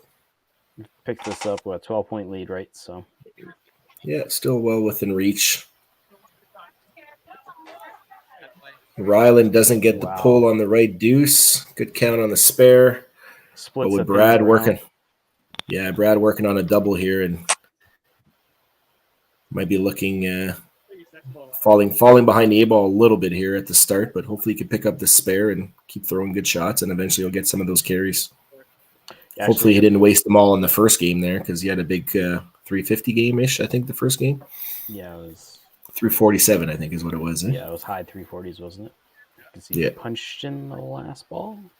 Oh, no. Oh, we got a ball coming back, or Robert going for telling the pin monkey in the back to do his job there, I guess. Oh, it's in the other. It went to the other lane. It came back in the other lane. A little bit of an uncharacteristic frame for the next gen there at the bottom 3 with a couple opens. One of them was a head pin, but then a couple misses from Cody and Brad. Even that miss from Brad lets Ryland's technically in the lead now of his match. So it's a little bit of a role reversal there that we didn't see coming. So yeah, fortunately, those 3 open frames really killing all 3 of their doubles. They set 2 others up, but stopped them. Yeah, exactly. So still in a good position. So we're looking at 358 to 364, and next gen's got Holy Roller, have 4 marks working and 2 doubles for next gen. Oh, and that's a huge great ball. shot. Yeah. Trips out the right deuce there for Jenna. So turkey shot for her. See if Tommy here can try to stay in the same pace as her, I guess. Keep it close. Yeah. It would actually be like pretty much tied if they were to get matching doubles here. 105. Yeah.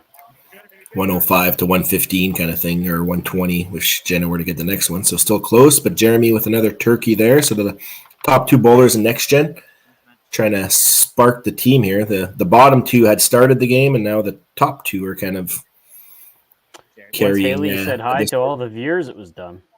Oh, jeez.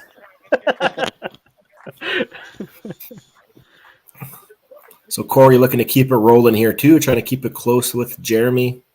She had a double corner pin spare, so great Oh, start. the head That pin will not really- help. Oh, That will not help. Plugs seem to be the miss so far. yeah. Basically, if they're missing, well, it's going to be an open frame. It's usually a head pin. Yeah, except it's for level for sure. gotta keep picking up, cleaning up your pins here, so Cody can get to 108 after 4. So can't get too sidetracked with the head pin there. Otherwise, she's playing a pretty solid game there. So try not to look at Jeremy and see what he's doing there. But Jeremy's obviously off to a hot start as well. That pin came out. Opportunity for Sean here in the matchup against Haley. Throws up a big double there, can take a little bit of a lead heading into the halfway point. Yeah, double will put him at 92. So you always try to put your foot on the gas when you see your I guess your counterpart goes head pin on after a double start. Try to put some separation early. Let them try to catch up, right? like Steve said earlier, there's no real defensive way to bowl, right? You just got to. Oh, we're gonna get it this time. Oh, we got it this time. See, that's what Robert went to do. He went to talk to the pin monkey at the back there and said, "Hey, we need some of these 12 counts to turn into strikes," and there we got one. I think we've had about 6 12s, 2 of them converted. Yeah. That was a big shot from Sean, so that gets him to at least 87 after 3. So we'll have a little bit of a lead there, plus a ball counting in 5 on that double. And Robert's going to try to put a good shot here after that head pin in 3. So that's a push. Better shot from Brad there after that last frame. I'm sure he's probably scratching his head on that one on that third frame. Yeah, don't see that from Brad too often. When your 3 strikes are perfect like that, you wonder how that third frame even. Yeah. Who threw that one? Yeah. Where the hell did that come from? I think we've all had those frames, though. It's like you're playing well, then all of a sudden you're just like, hey, what the hell happened there? Yeah. Just happens, but everybody's I think everybody's good enough in these leagues and these tournaments that they're able to regroup, and obviously Brad just did that. Oh, Rylan with another corner, another right. A little thin, though. A little thin, trying to get that sweeper action to go. Thought it had enough speed to get there, but not quite enough. But good count. So he's sitting at 71 after 3. So hopefully he can convert the spare here, keep 4 marks working, and they also have 2 doubles working, which kind of match up with the next gen team as well. And if you look at the totals, you're looking at 481 to 497. So very close throughout, and it looks like they have the same amount of marks kind of working on both sides. So at the halfway point here, should be pretty even. Let's see what happens. Okay, and we got Maddie going in for Haley, especially after Maddie's the 2 balls she just threw on lane 4. I'm not surprised. There you go. Little early pull from Coach Des, but she knows her team best, right? So, and obviously we obviously is right there. Right. And we've obviously seen the work that Maddie's done as well, coming off the bench, at opens and at even in the pro league, whatever. She's another great bowler to have on the bench. Yeah, and as we've seen with the last 2 matches too, you have to manage your coach to the scoring pace as well. Yeah, Jenna, good Sean. conversion there on the corner spare, and then Tommy with the triple at the top here. He gets right back into his match too. So. Yeah, a lot of pressure being applied to that third position with Sean throwing the double, right? Mm-hmm. So. Yeah. Okay. Ooh. All right. Guess the chop there. Sparable, like you said.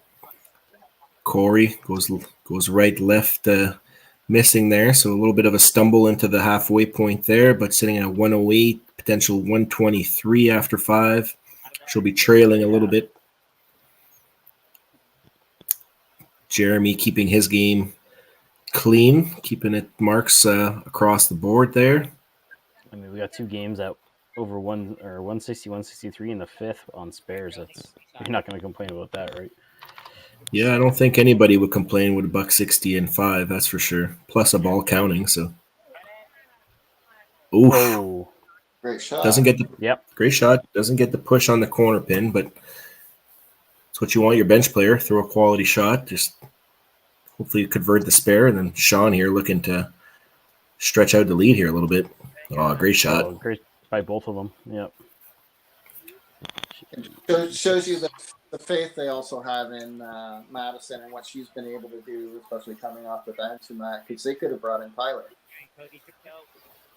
Yeah, absolutely. Yep. Tyler's still sitting there because they have two girls playing, or they had two girls playing with Jenna and Haley, so they could have afforded to bring in another guy in. But they decided with Madison and keep Tyler potentially for another pull later on in the game, maybe. Or even It's another big. have to too. This is another big shot here for Robert here because with Cody punching there in 5, Robert can get a double going into the second half. Great shot. Alligator. Let's go. There's the alligator clap. Yeah. So Holy Rollers came to play here. Got 1, 2, 3 doubles heading into the commercial break. Next Gen got a bunch of marks, and they were all like corner spare, chop spare, corner spare. So definitely pitting out their games and their pins here. So to try to keep it close, but it looks like the Holy Rollers took a little bit of a lead here, 6:25 to 6:15 or something like that. Close. 6:16. Couple doubles or 3 doubles working. Rylan. And both teams, of course, extremely familiar with one another, especially with Ryan having played with Next Gen before. I was just gonna say that. I said, was Yeah. Rylan part of Next Gen last year? Yeah, he didn't play much Until they last moved. year. The year before he did. Yeah, he was last year, but he moved, I think, halfway through the season, so he just never played the second half of the season, right? So. All right. Well, Rylan, a little uncharacteristic there. Goes wide left, wide right. So it'll be an open frame for him. He'll be sitting at 106, and Brad there getting in a double heading into the break. So 4 marks for Next Gen and 3 doubles working for the Holy Rollers. So good match heading into the break. 9-point difference. Let's run that break.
Cargill is proud to be supporting a truly Canadian sport like 5-pin bowling. We look forward to watching some great competition from many competitors and bowling centres across our country. With hundreds of locations across Canada, Cargill is committed to helping the Canadian farmer thrive. Whether it is selling commodities, getting agronomic advice, fertilizer needs, crop protection, and marketing expertise, Cargill is here to help. So please enjoy this bowling. Thank you.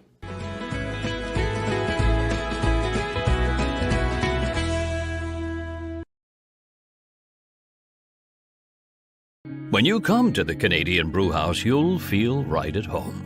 We work hard to make our house your house. With an affordable menu of appetizers, entrees, desserts, beverages, and killer deals on daily specials. At our house, you never miss a play. As sports lovers, we've ensured each location includes over 50 TVs and our signature Jumbotron. The Canadian Brewhouse is the place people want to be.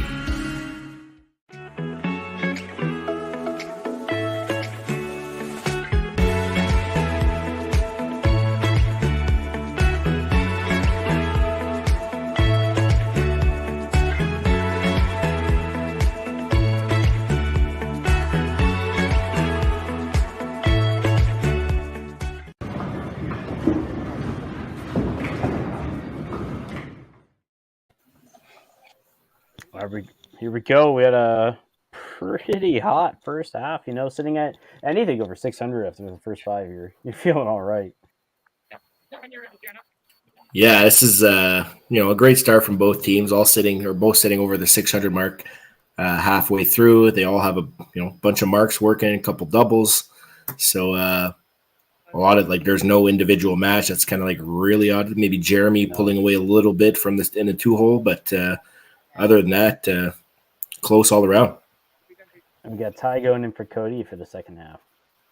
Ty going in for Cody in the second half. So that's that's probably the right pull, I guess, right? Robert's kind of trying to pull away a little bit. Cody's, other than a double to start, been a little bit pluggy. And when you got a guy like Tyler on the bench, it's definitely the time to put him in. Oh, Jeremy. Yeah. Absolute bomb. Oh, Tommy keeps her going. Break shot from the team there. You can see him trying to get the team fired up. And again, that speaks to, being a high-scoring match. Cody missed that pin once on a double and picked once through 5 frames, which is not bad at all. But Robert on a double, you also make the move hoping that it might make him squeeze a little harder, knowing Tyler's coming in. Yeah, that was a ham bone from Tommy Tompkins there. Gotta give the shout out to the ham bone. Yep. And then you got Maddie coming off the bench with a couple corner pin spares. Kind of keeping her game close there. But again, Sean with that double working could take control. Another good shot. Corey with another punch there. So she's going to be behind the 8 ball again. Maybe looking at a pull there just to change something, because I think this might come down to pinfall at the end of the day. So total pinfall seems like it'll be pretty close. So she's struggling a little bit, but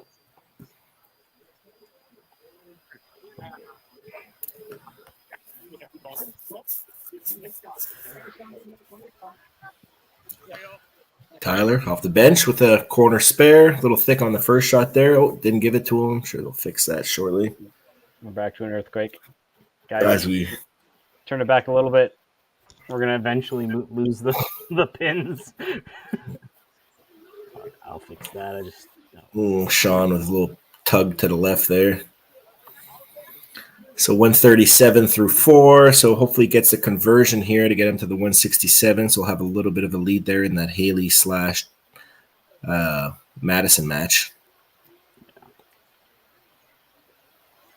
There you go. Good shot on the inside.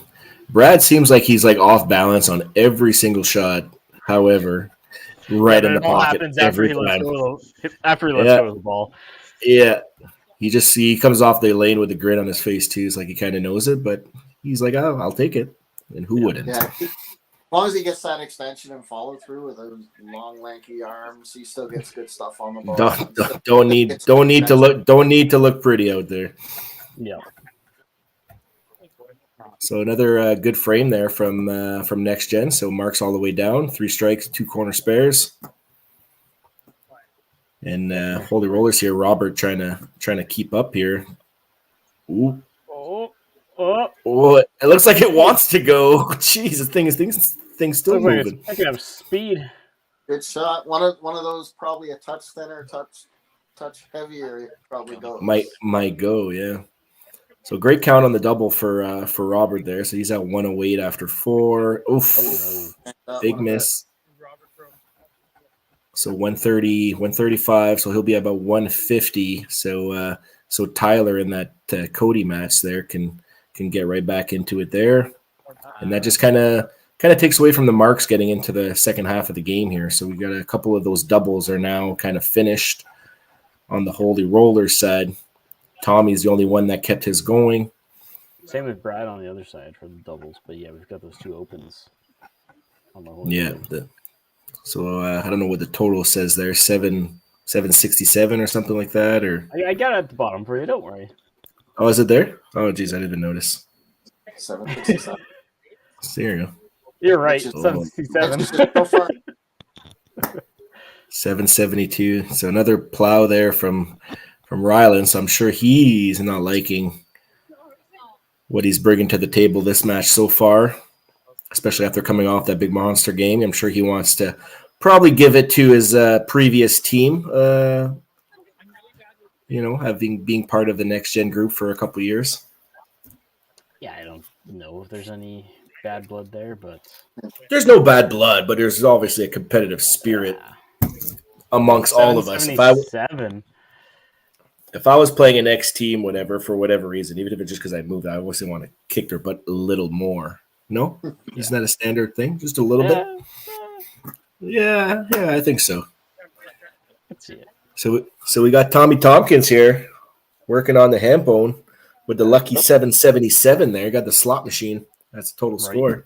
A little extra pressure on him now. He's the only one really going. Yeah, he's got to keep that team total up here. And Jenna is slowing down. Yeah. Jesus. Oh, Yikes. No. All right, Jeremy, here we go. For that great shot. Yeah, tough break there for the Holy Rollers there. Tommy, the only one kind of keeping things going, and now Jenna throws that double. Tommy punches, and now all of a sudden Jenna's in control of the match again. Yeah, and Jeremy is not slowing down. That 2-hole match seems to be the difference right now. Even maybe the bottom match too. Ryland struggling at the bottom a little bit, but now Jeremy's got an 80-pin lead on Corey in that 2-hole. All the other matches are still fairly close. Yeah, if the Holy Rollers can toss something for the rest of this frame here, and it's not over yet. They're still really close. Oh yeah, still very close. They just need to get some marks going in their way a little bit here because they've had 3 open frames in a row now, and they got nothing really working anymore. Yeah. She's looking at the coach there. No, she's like, is it not yet? Is it? Not really the confidence you want to show on the lanes kind of thing, being looking for the yank kind of thing. But it's it is what it is. She hasn't played bad, just a couple plugs I think she's had in the kind of the middle of her game. There we go. Stays in with the clutch 3-pin spare to get some marks going, get hopefully a little momentum for the bottom of the lineup here. Yeah. Even Sean here, I think, has got a little bit of a lead in the 3-hole here against the Haley Maddie matchup here. If he throws a strike here, he's sitting at 197, 187 or something like that in 6. So he's got a bit of a leader. No, 167 in 5. So great shot in the right pocket there from Sean. 197 for 6 now. So 197 through 6 with the strike. So he's got a bit of a lead there over that Haley Madison, and then Tyler comes in off the bench, corner spare strike. So now he's only trailing by 9. I think it's 150 and 6 for Robert there. That's what I'm seeing. Yep. So 151 maybe. I don't even know. So it's 150. So he's got a bit of a lead. Yeah. So he's got a bit of a lead. So he just needs to match Tyler here. That was a better shot from Brad. Oh, great shot. Great shot. So great shot from the Holy Rollers, bottom of the lineup, kind of picking up their leader, Tommy, there after his punch in the 7th frame. So it's always good to see. So 957, or is that for the Holy Rollers? So they're actually, is it 867? Oh, it could be 867.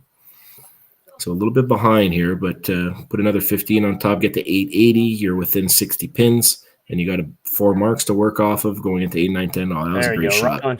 Finally feeling good about it.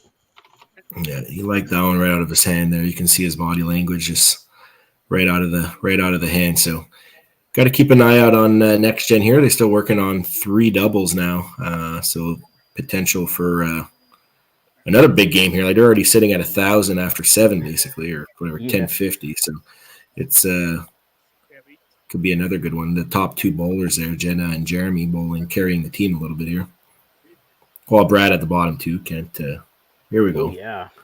Tommy trying to get the team fired up. That's what he's good at. Yeah, actually, next gen's game, just the scoreboard is very reminiscent of Minto's last game. I love the nonchalantness of just like throwing it in the pocket and just slowly walking away. Jenna, another turkey there. So spare turkey for 268 and 8. Take that any day of the week. Oh, Corey's a good shot. Good push, good count. Yes, absolutely.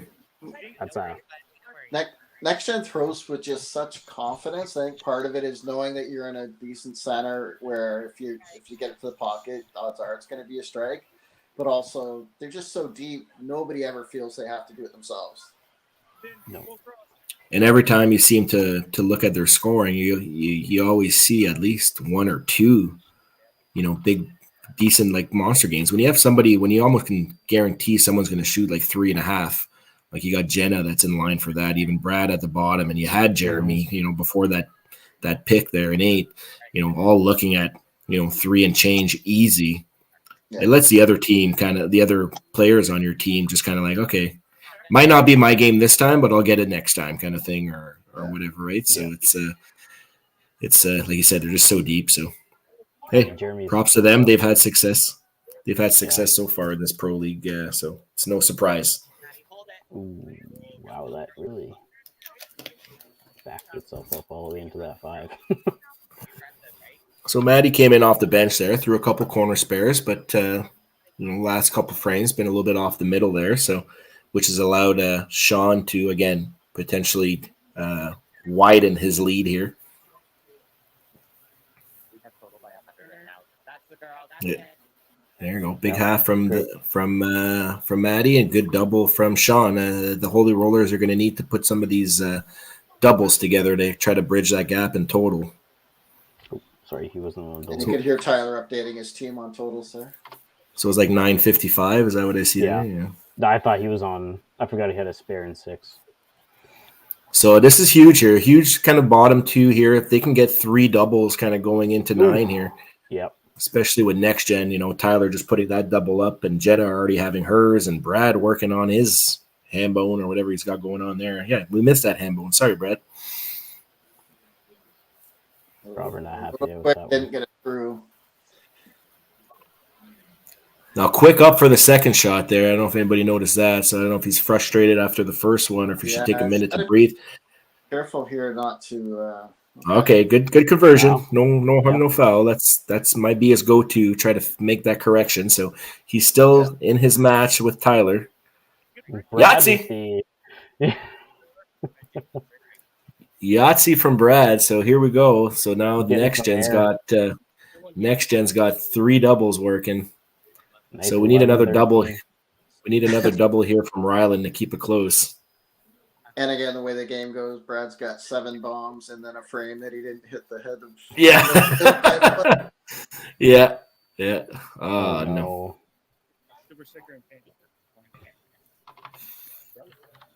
All right. So obviously advantage next gen heading into 9-10 from a team total standpoint with all those marks working.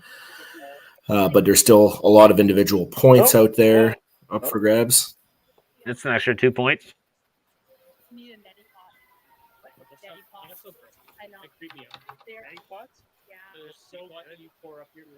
Or no, it should be 9. 14. Oh no, sorry. So 12. they're at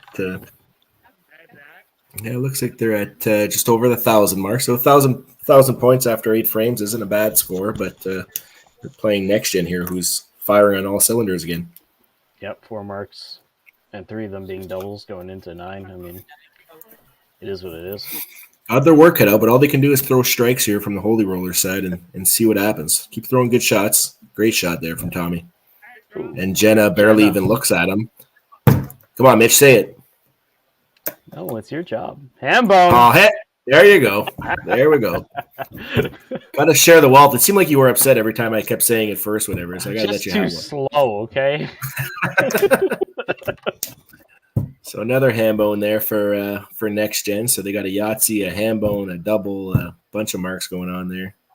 Jeremy right back at it. Yeah. Oh, Corey, there we go. That's what we need to see. Yep. There you go. Great shot. Holy Rollers doing what they need to do is throw strikes. This next gen is just doing the same.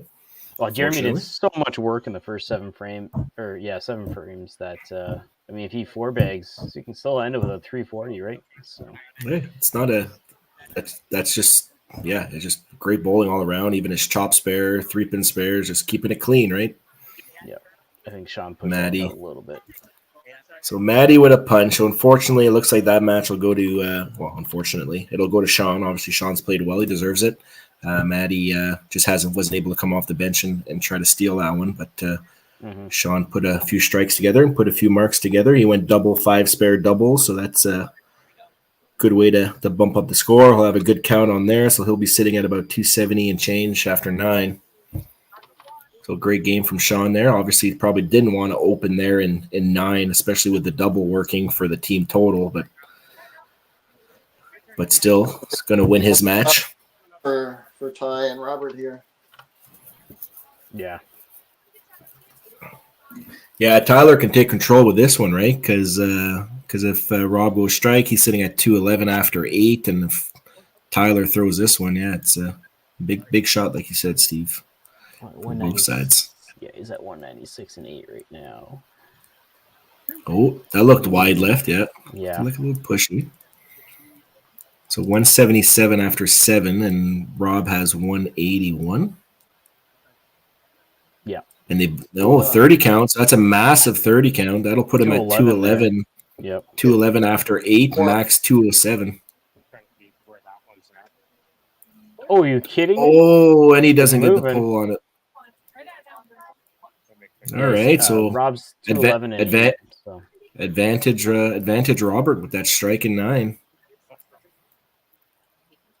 Good cleanup from Tyler. 220 for the Cody Tyler combo there.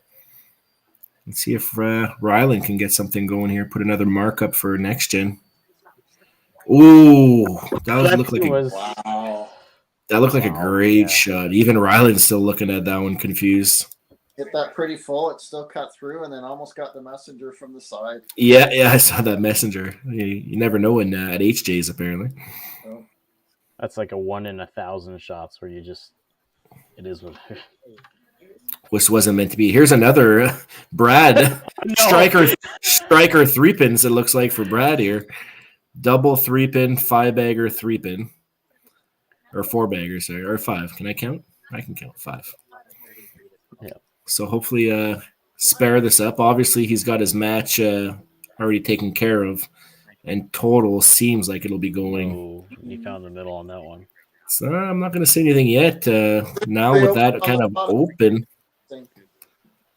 that opens it up for total here. We need Tommy and Corey to have a good finish here. Maybe a little bit of help, but they're down about 100, and they have 4 marks and a double, and they have only 1 double and a strike. So doable. Here we go. All right. Let's get a finish. See what can happen here. Yeah, this is. I think they're having a little huddle on Holy Roller side. And this individual match here for Tommy and Jenna is still up for grabs too, because Tommy can max out at 360, and Jenna, obviously, we know what she has going on here. Oh, so Tommy with 1 shot here can potentially take this match. Oh, and a bomb! Gosh. So now he's sitting at 270 with a double working. He can come back and steal this huge match for the total too. Massive. 343. Yeah. Oh no. So 339 basically be the max unless she gets some miraculous 15 here. He's 270 and 8, so he's at 315. Yeah. Yeah, he needs this one. 35 needs this one or a good count at least or something, right? He needs a corner at least, right? Yeah, corner would give him 313 plus 28 would give him 341. So yeah, corner is good. Corner or even a 12. Even a 12 would be good, I think. That's 270, then chop spare is 340. Yeah, chop spare, okay. Chop spare, yeah. Okay, so he needs a side of the middle here to take the point. But I think he's going for it all here because he probably wants to try to bridge that gap in team total here too. It's a big 30-point shot here coming up. And honestly, the Holy Rollers are, other than that third hole, they're pretty loaded for. Great shot from Jeremy there. Yeah. No, oh my gosh. Tough shot there for Tommy. Obviously, he probably wanted that one, so he'll be at 325, 330 if he picks a side here. So unfortunately, he's going to lose his match. 328, or what it is. Actually, I think 328 to 339 in the leadoff spots there. Wow, great game to Jenna and to Thomas. Yeah. Got that. Jeremy going to be throwing another 330, 340 game potentially here at the top for next gen here. So Corey here is all about trying to match Jeremy here for pinfall because they were both working on a strike. So she's basically just trying to cancel him out at this point. Doesn't get the carry. 12-17. Oh, extra 333. Go get us this money. Here we go. 333. So obviously still total, still about 100 pins plus for next gen here. Good half there from Corey.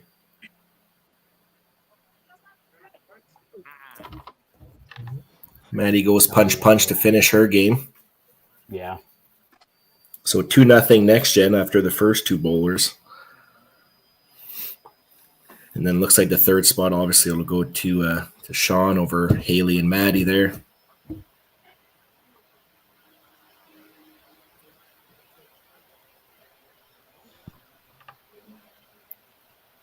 All right, well, decent game from Corey, 226. Just ran into Jeremy there, so not much she can do there.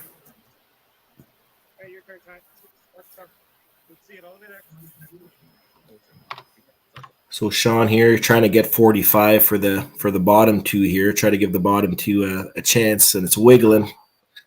Doesn't want to go. So 1239, 1241, 1256. So they'll be down about 100 pins with two boulders left on some marks at least. But he needs to spare this and get the 15 for the total. You do have have any tick gaps any on the chance. other side, though, so yeah. And the Tigats looks like Tyler's probably waiting for Sean to catch up so we can get an update on the total there. Yeah, I got you, Ty. Bottom two will be able to add 120. So 135 left if all the rollers go off the sheet. 133. So you got about 100 and so they max out at what, 1280 ish? Or 1380. So yeah, 1380. Yeah. So as long as Tyler or Brad kind of get a mark here, they should be okay, right? Yeah, I would think so. Yeah. So stated aside for the Tit Cat brothers. And Robert here still playing for his match, though. He's got a bit of a lead here, but we all know how Tyler can finish here. Oh, no. Oop.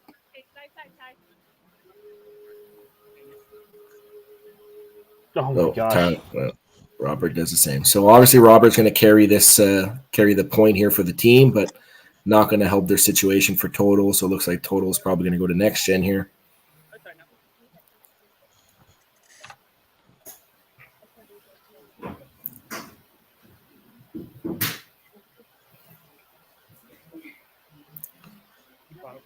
Oh, good count.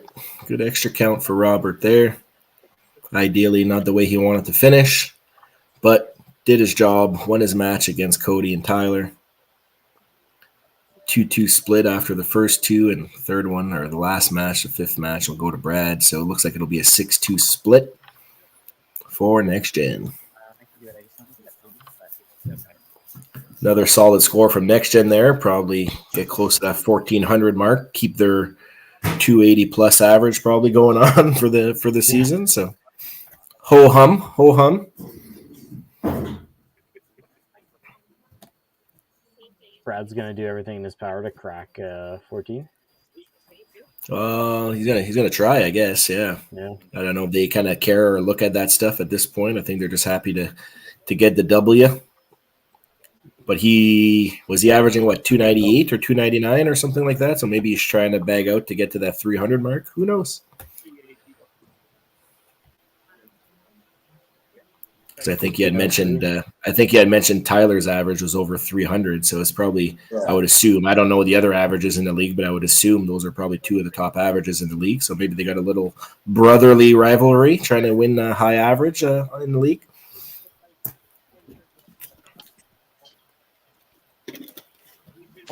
1303 is a good number, but against next gen, it's gets you 2 points.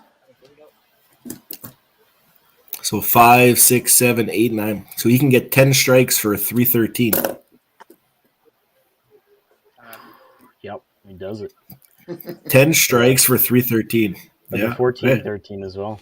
Yep. All right. Congratulations, next gen. 6-2 winners. Yeah, Over Holy Roller. two big sets.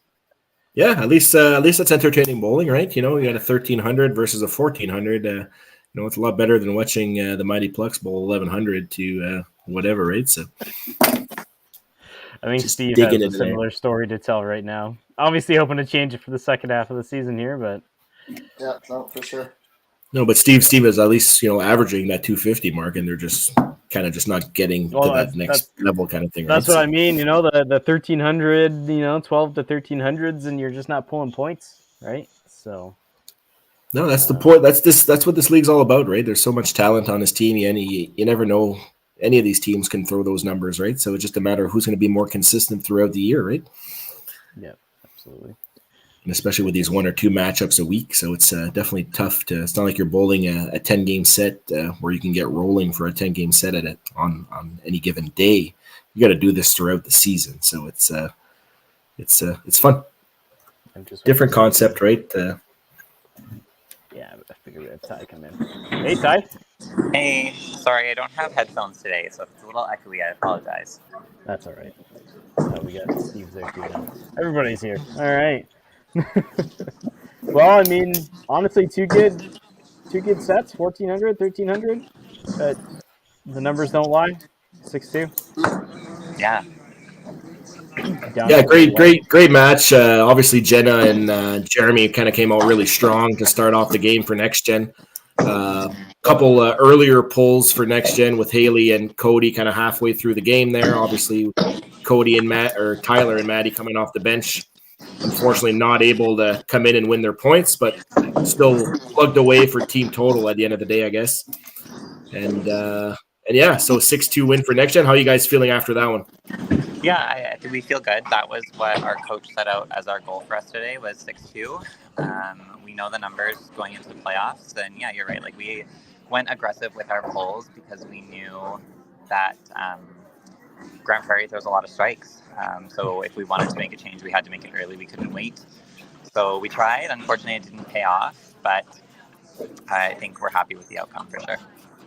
Yeah, 52 points for you guys with 2 games to go still. You're in great shape. Lots of teams putting up big numbers though, so I know us bottom dwellers got a long way to go. Right back with another big game coming up against Minto that just had a big game, so yeah, for that. And Steve, like I said, 13 something, just couldn't quite keep up with everybody in the other team. They had 3 people from 200s. That's a good day for you guys. Yep. Yeah, it was a good match. It's always a great game to come up with next gen. We know they're going to be throwing big numbers. Trying to keep up with pace, and we had some bad breaks, started squeezing the ball at the end of the game, and that's all fun.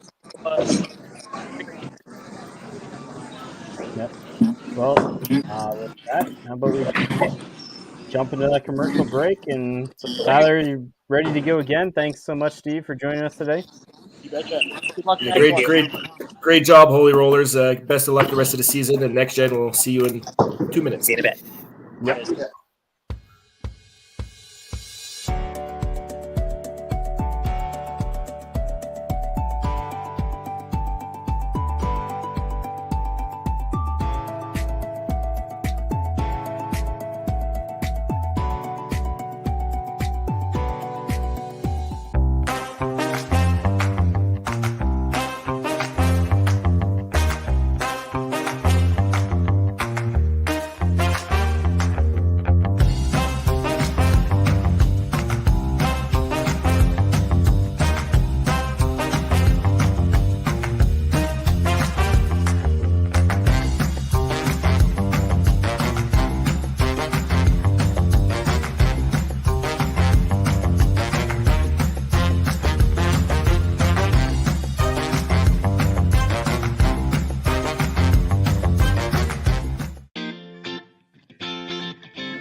Cargill is proud to be supporting a truly Canadian sport like 5-pin bowling. We look forward to watching some great competition from many competitors and bowling centers across our country. With hundreds of locations across Canada, Cargill is committed to helping the Canadian farmer thrive. Whether it is selling commodities, getting agronomic advice, fertilizer needs, crop protection, and marketing expertise, Cargill is here to help. So please enjoy this bowling. Thank you.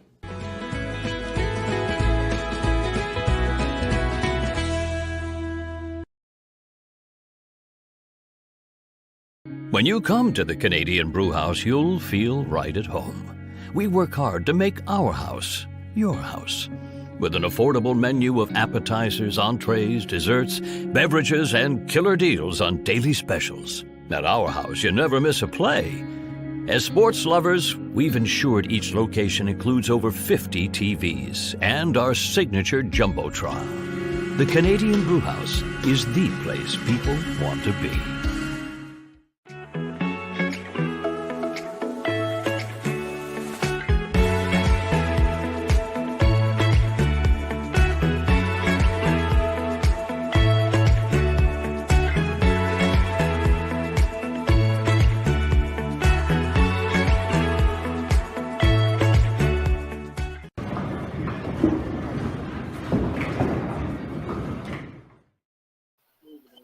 All right, here we go. Last game of the day. Both teams coming off a win. Big scores put up by both teams. We've had that hour break for the Maniacs, though, so we'll see how they're feeling after that. I'm sure the Maniacs didn't want the break the way they were playing, but knowing who they're playing and what they just watched, they got to be gung-ho and fired up to get this going. Yeah, it's go time, right? So... Yeah, they got to start making their move. They're working their way up the ladder. Had a good start to the day, so hopefully to finish it off on a good note here too.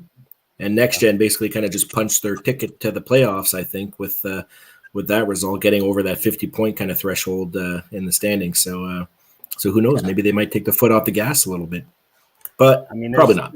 They're still vying for a seeding, right? So that's. I'm sure they want to finish first in the league for sure. Yeah. Well, especially with Toppler and Venom being so close behind too. For sure. Right. That's what Roses are. Let's bring them in and see get these guys on the lane here.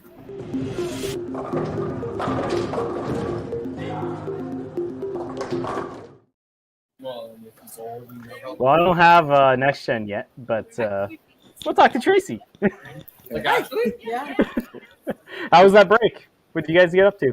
It was good. Some of us are in the middle of taking a judge of play clinic, so we were doing our test in the middle. Everyone else just kind of relaxed and had a drink and there you go. Visited. But even I'm sure you didn't want the break after that big first game, but no, that's the way it goes, though, right? And knowing who you're playing and the game they just had, you guys have to be gung ho to get this going.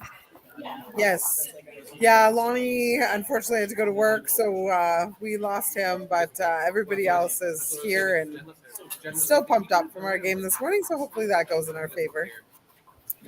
And now we got a bunch of certified judge of plays, so it's perfect. We haven't finished. We don't know if we passed yet or not. I'm sure everything will work out in that regard. Yeah. I don't know if we're gonna get Ty to join in again, or I know I just seen them practicing there, throwing some balls. So. Well, did you guys want to go over the Minto lineup now that Lonnie's out? So they're obviously a little bit of a shuffle there. So what's the lineup for Minto going into this one? So we've got Dallas in for this game. He's leading. Don, Sean, Michael, Jack, and then we've got Krista and Zach ready for us to come on. So sorry. That's okay. You're just in time to give us your lineup. The same, except it's going to be Julie and I on the bench and Madison sitting out this game. Okay. I did see Julie was there throwing, yeah. Yeah, so it's Jenna, Jeremy, Haley, Cody, and Brad. And Minto basically said they're all doing their judge of play tests in between the games here. Oh dear. Killing two birds with one stone, being here on a Sunday morning anyway. Fair enough. So, All right, guys. Well, Well, back in. But, well, best of luck into the last game of the day, guys, and let's see some good scores again. Yes, good luck. Thank you, Good guys. luck. Good luck, guys. all right. And you know what? Steve dropped out. I'm sure he's coming back in. But I will do next gen. Bradley Ticat, Jenna Lamoureux, Tyler Ticat, Julia Robko, Cody Steer, Haley Cole, Jeremy, Jerry. Simchuk. Yeah, right. Maddie, who is actually sitting out this game. Julia's in on the bench, and then manager Desiree bowling out of Bonnie Doon. Oh, that's the wrong button. There we go. And for the Minto Maniacs, we have Sean Dino, Zach Nilsson, Lonnie Akers, Jack Muckley, Dallas Van Dale, Krista Mulhall, Don Mardell, Michael Wist, manager Tracy Pitt, bowling out of Minto Bowl. Oh, come on, Mitch. It was so good until the last game, and I screwed everything up. It's all good. I not to take away from anything from the Schwartz Home Hardware division here, but I was just I went to go look at the Cargill division, and they had 4 games lined up, but they're already done. 1 game they didn't play the last one, based on the schedule. I don't know. Their live streaming is done, and they still had I think Pinsanity and the Bombers on the schedule. But anyways, maybe that's something for another day. Yeah, I'll just have a quick look and find out. So we got first look at Dallas here from the Minto Maniacs, hopping in for Lonnie after Lonnie shot that big monster game, 326-ish, if I'm not mistaken. So Lonnie had to go to work, so Dallas is in. And Jenna continuing what she did the first game with a strike off the hop. Well, she didn't have a 3-pin in the first frame there, but she's ahead of her last game, which is not a good sign considering she bowled 3 and changed last game. Mm-hmm. See if Jeremy can do the same. No explanation as to why it ended early, but yeah, welcome to our stream. If anybody popped over to this one after the other one finished, so yeah, we got a couple hot teams here. We had Next Gen in the last match bowling 1,400 or just shy of 1,400, and in our second match of the day, we had Minto taking a big 8-0 off the average pros with a 1560 something. Just consistent throughout the lineup. We had 4 300 games, and then Jack was the anchor at 270 or something like that. So just a great team effort from Minto there. So a couple changes in their lineup. Obviously Lonnie was in, so he's out for Dallas, and then we have Sean that kind of slotted in there in the 3-hole as well for in exchange for his buddy Zach. I believe Zach was in there in that 3-hole. So yeah, it's not so like Sean Jack threw a bad game. Oh, they all shot 300. They all shot 300 except for Jack. So it's like, but they were on the bench. Dallas and Sean were on the bench, so they didn't get any action there. So I think the coach just decided to put them in. So everybody wants some playing time, right? So they want to be part of the fun. So hopefully it doesn't affect the mojo too much. But having that 1 hour break in between sometimes can do that. So hopefully not. No, I mean, and Dallas and Sean, both amazing bowlers as well, right? So, oh, for sure. Sean just coming off. He was pretty hyped up about making the team. I don't know if it was his first team or whatever, but I remember seeing his post on Facebook there about making it out of PA. So, and I believe he's a singles rep as well. So that's always a feat to be a singles representative going into provincials. Yeah, that's awesome. Looks like he counted the right 3-pin down, so we got the score correction. I think they're just going to knock the pins down. So.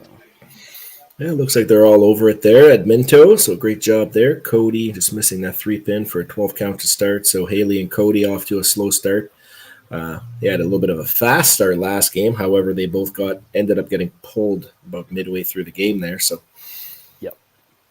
Yeah, we saw, and it's interesting to hear Ty talk about that, because we didn't dwell on it so much that game as we had in the others, but obviously Coach Des, knowing it's going to be high scoring and knowing how motivated the Holy Rollers were, they didn't mess around making Haley starts strike, punch, and they made the move with her, and Cody missed once and had one punch with 112 in the fifth, and they made the move with him to bring Ty in.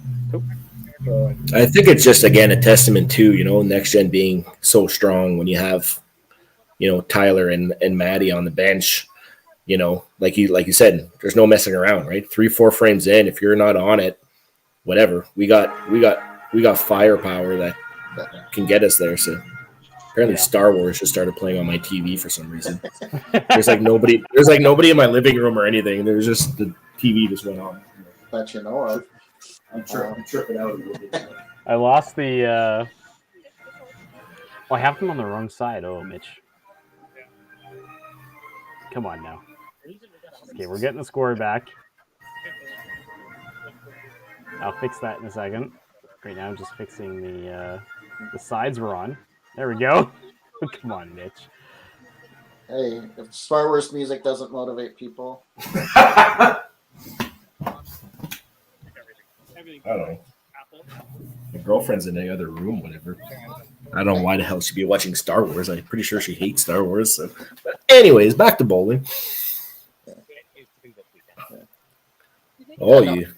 As we mentioned, shows the depth of next gen, and again having everyone on board for those moves. I mean, I've always been very proactive as far as bowls, and especially in this when you're pulling out a 260 shooter for a 260 shooter, right? It's not that you don't have faith in the other person to come in.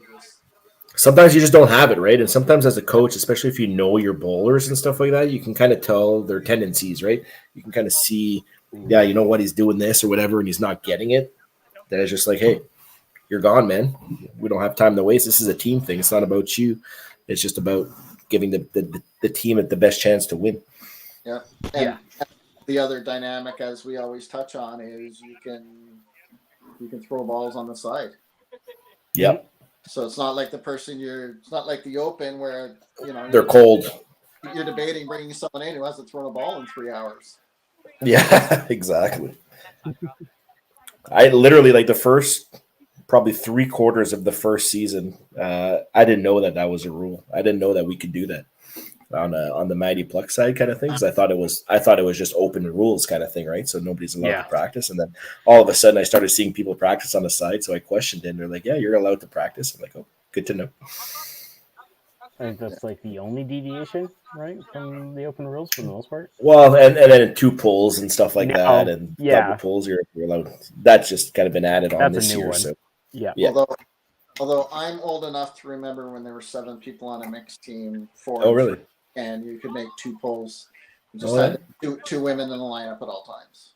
But again, I'm showing my age. So you're allowed to basically pull one of each gender. Yeah, unless you start 3 women, and then you can put. That's fair. Yeah. Which some people do too. So. There you go. A little bit of a slower start here for Haley. I know she got pulled the last game, but obviously not off to the ideal start there. 22 after 2. Luckily, Sean opened up on the Minto side there to not really take a stranglehold by any means. 2 frames in, but.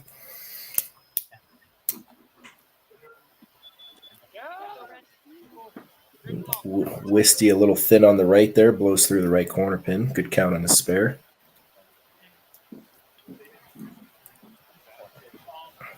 And then Brad off balance again, so perfect shot. Almost every time he hits it. Almost.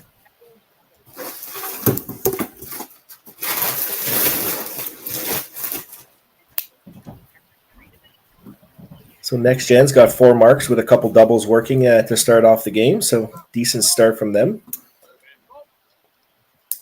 And Minto kind of, trying to finish off this frame here. Got a couple corner spares and with Don and Mike there. So hopefully Jack finished off that first game really strong. So hopefully he'll start up this one like he finished the last one. Yeah. Jenna and Jeremy just. Yeah, they Again, not to take anything away from what other teams have done. That game Minto threw just so impressive because that center looked pretty fair, and you don't. It's a big score in a fair scoring center house kind of thing, right? Counts or any extra kicks, or like I think Yeah. there's maybe the odd chop into a 12, but you're not turning 10s into 15s, and Yeah. you're not you punch a 3-pin, you're not going to have pins jumping out of the back to help you spare it. Mm-hmm. Oh my gosh. Jesus. It looks so easy. And next gen, not really throwing too many shots where they need those extra bounces, let's be honest. Most of their strikes are just in the pocket, good shots. And that's what Steve was kind of alluding to earlier, whatever. It's like as soon as you put it anywhere near the middle at Bonnie Doon, it seems like they're all explosions. And like look at Jeremy there too, right? He's been playing left pocket, right pocket. It doesn't really matter. And the pin action that he gets, it's a no doubter almost every time. I think it just helps with the confidence knowing that for you sure. don't have to be perfect. Yeah, your strike zone gets a little bit blown up in some of those centers, right? So there's a great shot from Haley. And Dawn,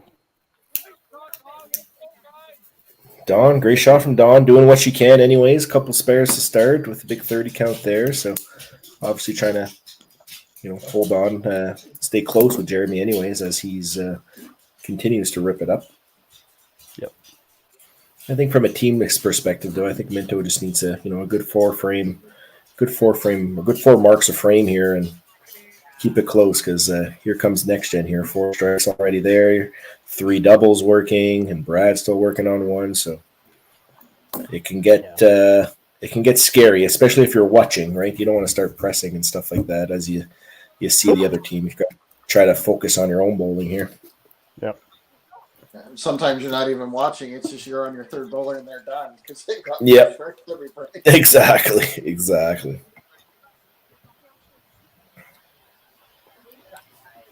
Oh, yeah. With his back nearly turned to the lanes. Another great shot from Brad there. Basically started turning around as soon as he left out of the ball.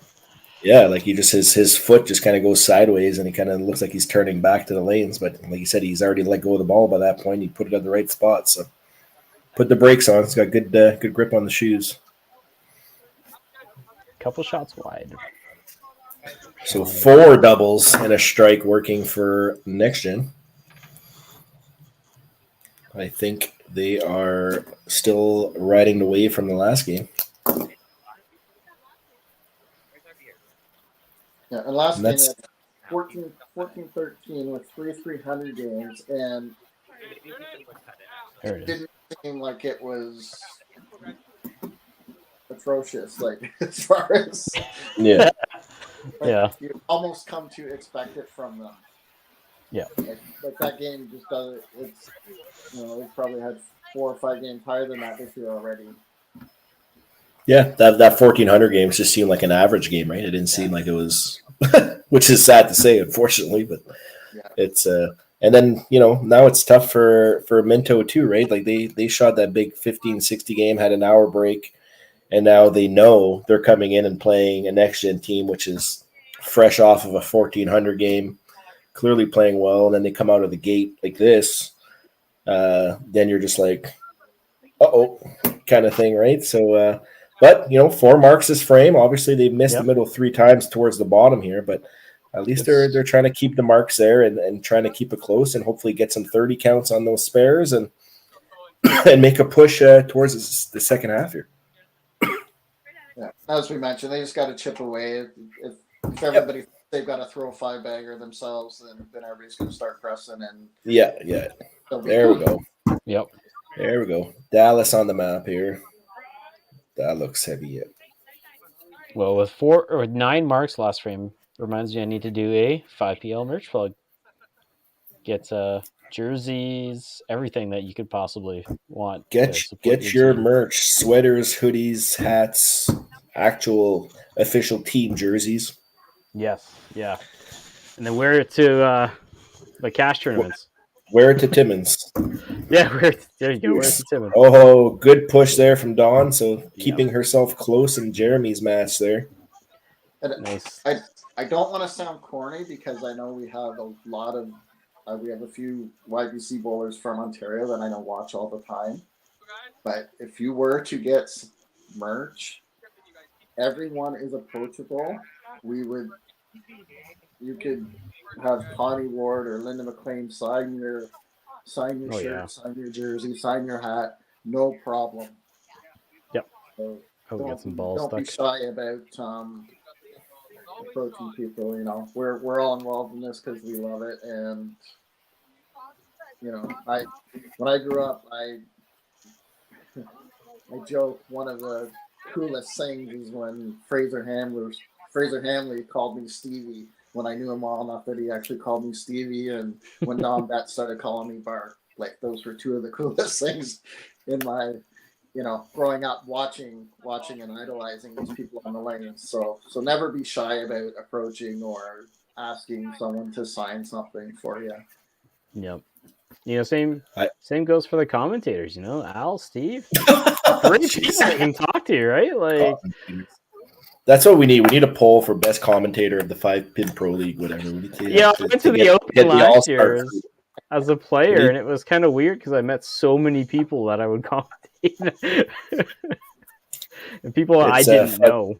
But little aside here from just kind of piggybacking off Steve and just kind of approaching bowlers and stuff like that. I was lucky enough to bowl with Connie in the 32s in Oakville last weekend, and she was bowling really well. And then I was just kind of chatting with my girlfriend, and my girlfriend's like, "Is she always this good?" I'm like, do you not know who Connie Ward is? I said, she's like a legend, whatever. She's like, oh, okay. Understood. So that's what's the fun part about bowling these cash events too. You play with some of the legends of the game kind of thing, and it's fun to be a part of. Yep. It's one of the reasons I throw at least one shift every traditional. There you go. Got in the bowl. Oh, and then the style from Brad. My goodness. Yeah. We had Zach go in for Sean, so Zach finished that the fourth. Finished that frame for Sean there, yeah. So Wisty here. Big 30 count. There we go. Yeah. There we go. We need the team fired up there. Need to see some cheering. So it looks like they got a few strikes going there. So Minto trying to creep up a little bit there. And even in that Sean match, he's technically still in the lead against Haley here. So, Also, Jeremy had a ham bone. Oh, you see, I left it there for you. Yeah, you guys were There just we go. talking Ham so bone. much. I had to wait until they were done to say something. Those damn Ontario people talking about them Ontario bowlers, eh? Gotta I plug grew up them in in. Welland, so I get it. Oh, there you go. Yeah. And with the way today's gone, the ham bones just don't stand out anymore. Yeah, it's just a ham bone. Yeah, just a hand bone, eh? We got to get to the 6-packs for it to actually mean something, eh? Yeah. So good frame from Minto there, 4 marks, Yeah. and obviously another good frame from Next Gen. They got 3 doubles, kind of heading into the 5th frame here for the commercial break. So keeping it around 100. Yeah, 427 to 538. So yeah, you got some marks to work with here. Ooh, power choppy. That was definitely Oh no! Jenna. Oh, come on! Oh, tried to do the curtsy there to try to get her to go down, but 3-pin wasn't looking. Oh, Dallas wide left on the chop spare there, 69 and 4. So he'll be trailing a little bit there going into the second half of the game in his match against Jenna. Talk about getting up there and throwing the ball. Yeah, I've done a few grip and rips in my life too. Give me the commercial break. Yeah, give me the commercial break. Restart. It's now a 5-frame game, and you spotted them 54 pins. So, yeah, not ideal, but here we got Don here trying to pick up Dallas's open frame there. Does it push? And Jeremy Yahtzee. Yeah, attaboy. Yeah. Didn't miss it this time. Sorry, Jeremy. I didn't get the excitement from the hand bone on the first one. But Don, great count there with the corner pin on the double there. So still 101 after 3. Great score. Hopefully she can pick up the spare here get the marks going into the second half for Minto. And Mitch, I know we touched on it when we did the lineups, but you nailed Harasimchuk and then messed up Jeremy. I know. You screwed up the easy part. Yeah, that's right. Good catch there, Steve. He was too focused on not messing up the H part, and he screwed up the Jeremy part. Legitimately, yes, because I did. When the first time I announced their team, I was happy you took over next gen because I was going to massacre Jeremy's last name too. He was going to turn into Jeremy H pretty quick. So, well, it would have been Jerry H for me. You rehearsed it and nailed it about 8 times in practice, and then you got to the come on, it just because Daryl Bradley was on that one, and he's like, "Okay, it's Harasimchuk." I'm like, "Okay," and then I said it like 10 times before I like started the stream, and I go and I'm like, I don't remember what did I say. I don't even. Harassment-chuck. Big half there for Zach with Haley opening up there, so takes a Cody's little bit of a lead in his though. match. Handbone. Sorry, I keep yelling in the mic. I'll stop doing that. That's actually it's not that bad actually. After Haley got off decent start last game, got pulled early after the double pick, and now staying, the tendency is to stick with it this game, but also what's Coach Des thinking here? Maybe she's listening in and maybe getting ready to pull a hook here because that match is still up for grabs. Like Zach hasn't really done much, so Wisty with two ladies starting in the original roster, she can put Tyler in too if she wants to, right? So got Tyler and Julie, right? Julie's on the bench. Yes, Maddie's on the bench. Yeah. So again, another decent frame. Three doubles for next gen. Two ham bones and a Yahtzee. And Minto is not putting up a bad frame. Couple spares, a double, and then hopefully another 30 count here. No, fit on the right. Julie in for Haley for after the commercial break. Oh, see, there's a call. Coach Des putting in Julie in for Haley. So Haley, not the best day today on the lanes, but we all know she can play. She was holding a 280 plus average going into today. So 279 through 55 frames coming in. That's pretty good. She's allowed an off day. All right, 700 to 560 with 3 doubles working for next gen. So a bunch of marks on the other side. Here we go.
Cargill is proud to be supporting a truly Canadian sport like 5-pin bowling. We look forward to watching some great competition from many competitors and bowling centres across our country. With hundreds of locations across Canada, Cargill is committed to helping the Canadian farmer thrive. Whether it is selling commodities, getting agronomic advice, fertilizer needs, crop protection, and marketing expertise, Cargill is here to help. So please enjoy this bowling. Thank you.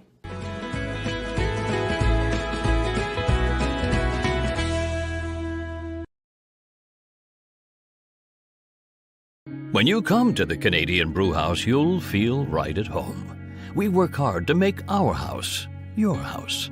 With an affordable menu of appetizers, entrees, desserts, beverages, and killer deals on daily specials. At our house, you never miss a play. As sports lovers, we've ensured each location includes over 50 TVs and our signature Jumbotron. The Canadian Brewhouse is the place people want to be.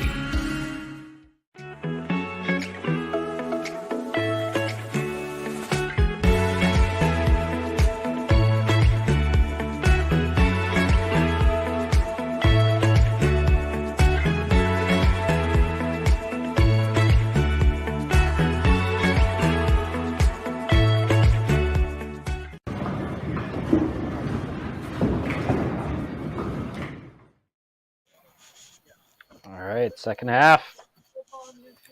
We are back. 700 after 5 frames. That seems like a really good start. I think it's the best start we've had all day. I'm actually not sure what. Yeah, I know we've had some 650s or something like that, but 700 right on the nose. Yeah, I think so. Like even the Minto game, it was the second half that they kind of pulled away. Yeah. So Minto definitely still in this, with the marks that they set up, minus that towel on the screen there. But, there we go. They heard you. Jenna with an uncharacteristic miss. Well, I can't say uncharacteristic. That's how she started the first game. So she seems to go for one a game here. So get it out of the way. 3-pin spare. Oh, no. No kickback. Cheap house. So we had... gosh, who just finished for Dallas? Yeah, Tracy's. Krista. Yep. So Krista just went in for Dallas to finish that frame off. So yep. Dawn looking to keep playing well here. She's throwing a good game here. Just unfortunately running into Jeremy Buzzsaw today. So can't say his last name. So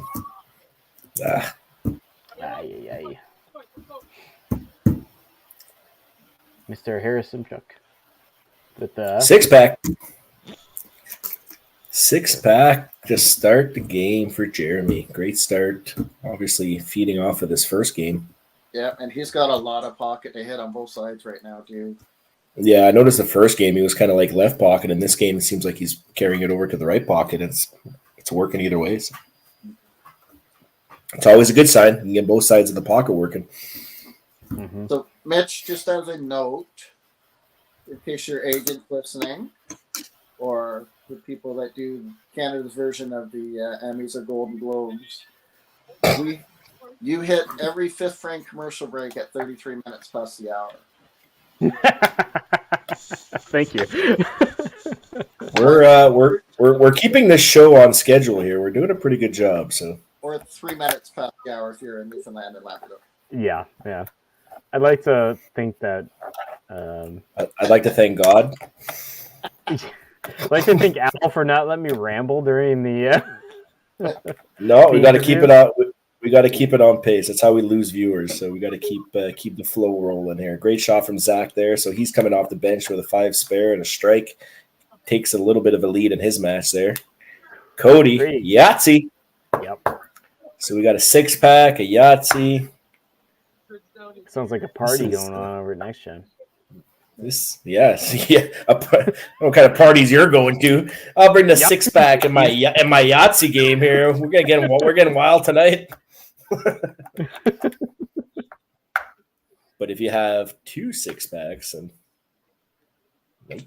wow. Ooh, Wisty trying to stay alive here in that match with Cody. Yeah, but so again, the Minto's kind of hanging around here. Obviously they need a little bit more, but at least now instead of 3 runs of strikes going, you only have 2 on the other side. So Cody and Jeremy kind of still going, and but you have 3 guys on 3 guys it's 3 guys this time around, but 3 of them at 200 after 6 basically. So it's definitely some good starts, but great shot from Jack there too. Yeah, that was pretty good frame from Minto. Yeah. It's been a solid game all around, really.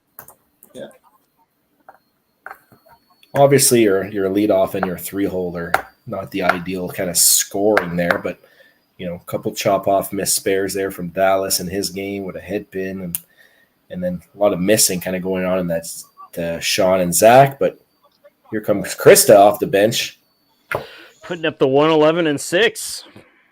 Here we go. We're in the shit house. Time to break through.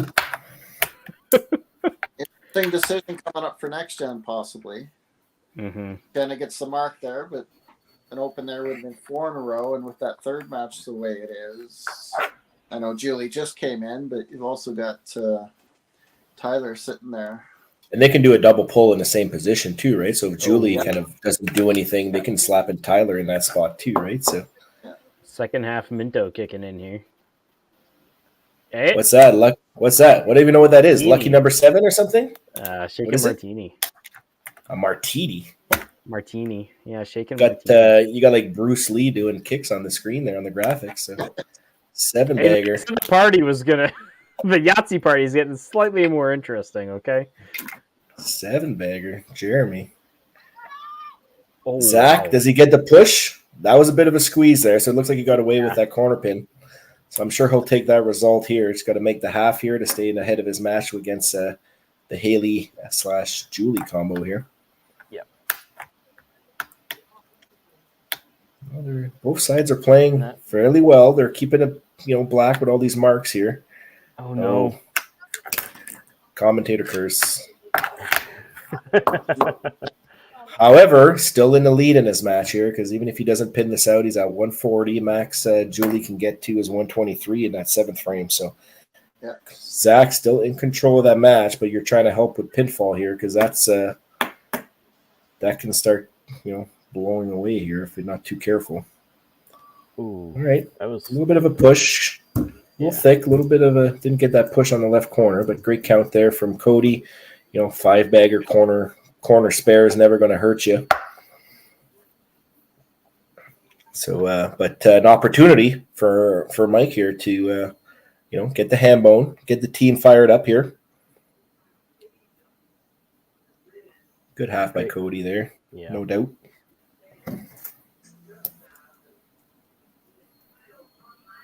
Another great frame from Next Gen, keeping it strong on the marks there. Ham bone. Yep. First ham bone for the Maniacs this game. Last game they had 4 of them, 4 bowlers with ham bones. So still some room for the rest of the team to join them. Still got 5 marks or 5 frames or 5 shots left on each side. Brad somewhat squared up at the line there. Gets a little bit of a slider from the right-hand side to go. So good shot there. Oh, and Jack with a little point. Whoa.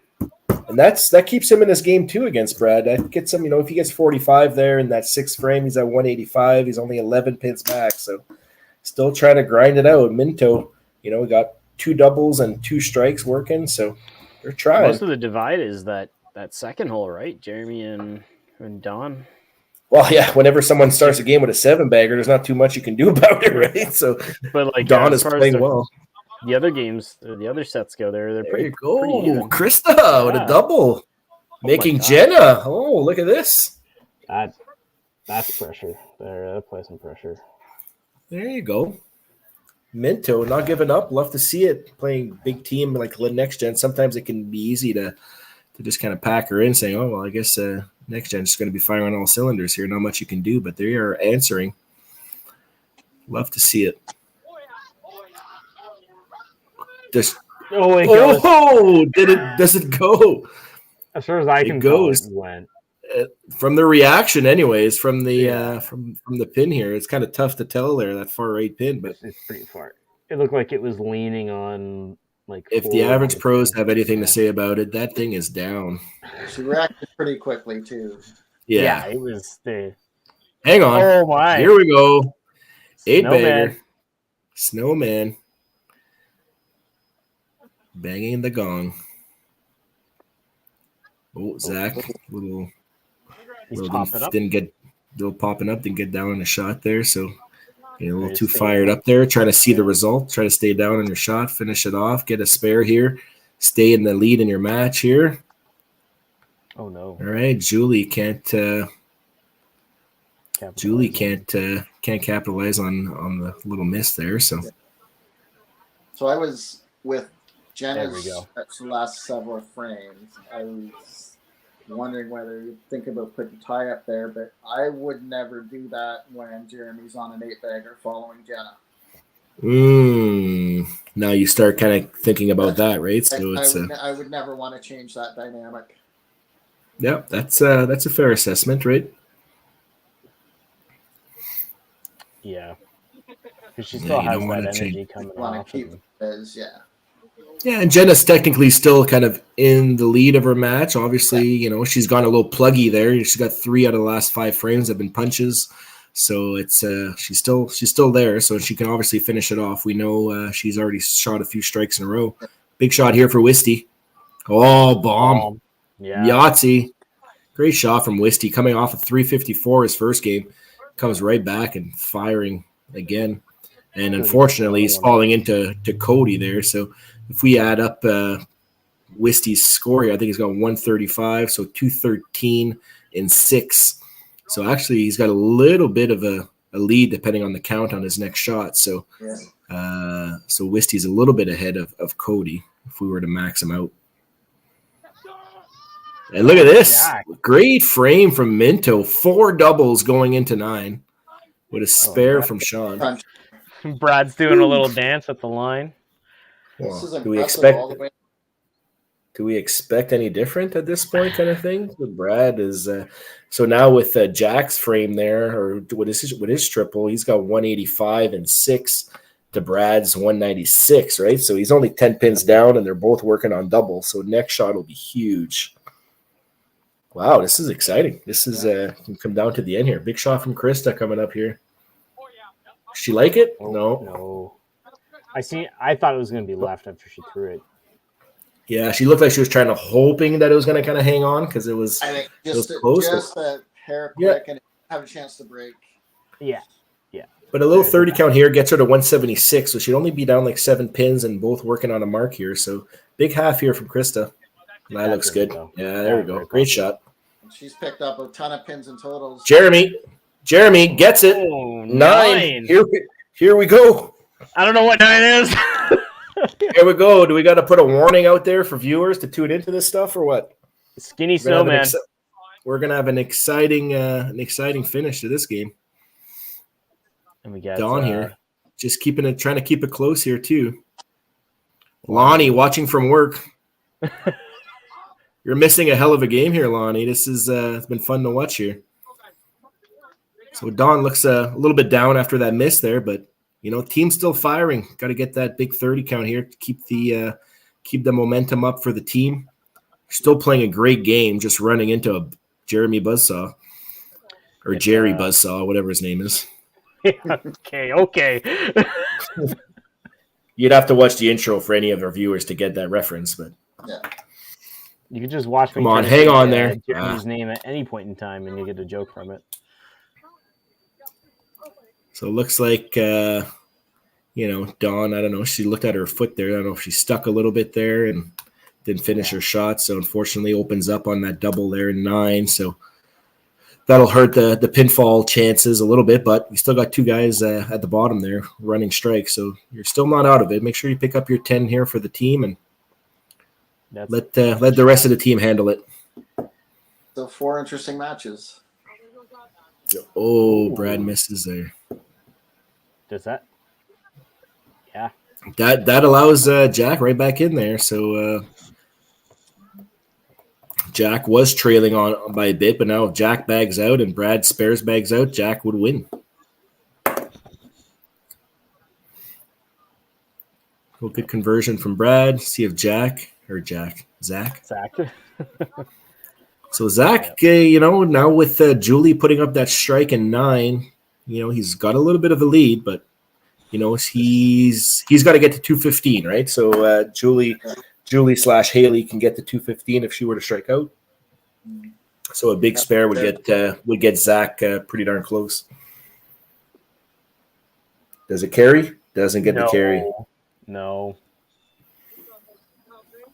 So now the match is still in Zach's hand no matter what. So Julie basically can't shut out Zach. So they were both to strike out. Zach would still win. But again, for team total, not looking the greatest here, especially with the frame Next Gen just had there, and they got 2 doubles kind of working going into 10 and a couple other strikes. So, yep.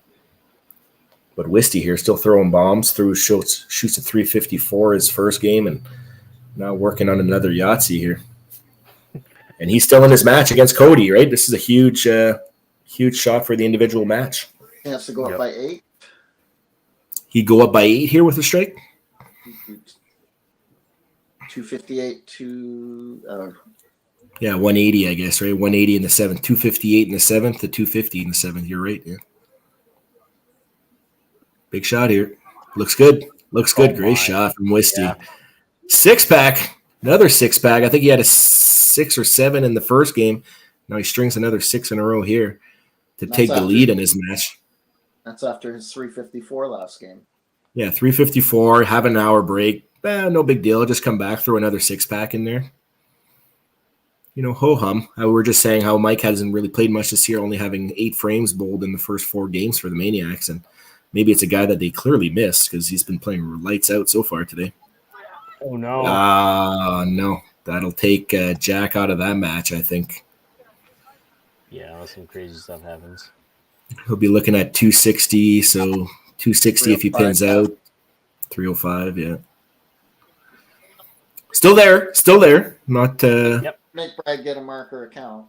Yeah, it just hurts the team total at this point now. Now you're down 100, and you only have the 1 string, and they got all these strikes going, kind of thing. So if he would have had that one for the team there, they probably would have been close to 1,200 with a couple doubles, kind of going into 10. Might have made it a little bit closer, but anyways, we got some individual games here in an exciting finish coming up for between these 2 matchups here.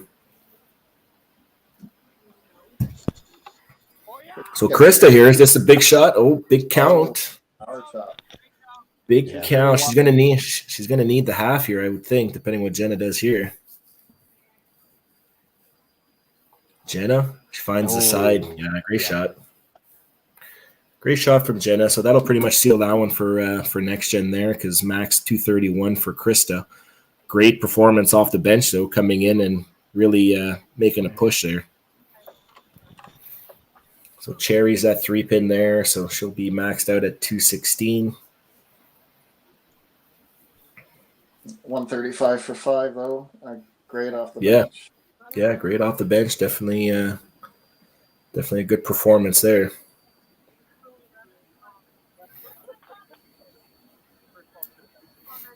Yeah, they're posting up a respectable score too. They're already sitting at like 1,200 with still a few marks or one big string of marks kind of in the middle there. So still a potential for probably 13 and a half for a team score. So nothing to be ashamed about by any means.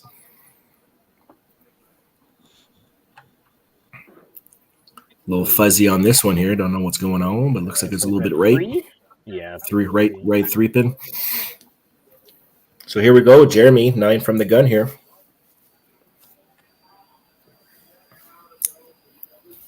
See what happens. No. That's all right. All right. A great run from Jeremy there. Just push that one out of touch. Let me see if I can refresh the lane.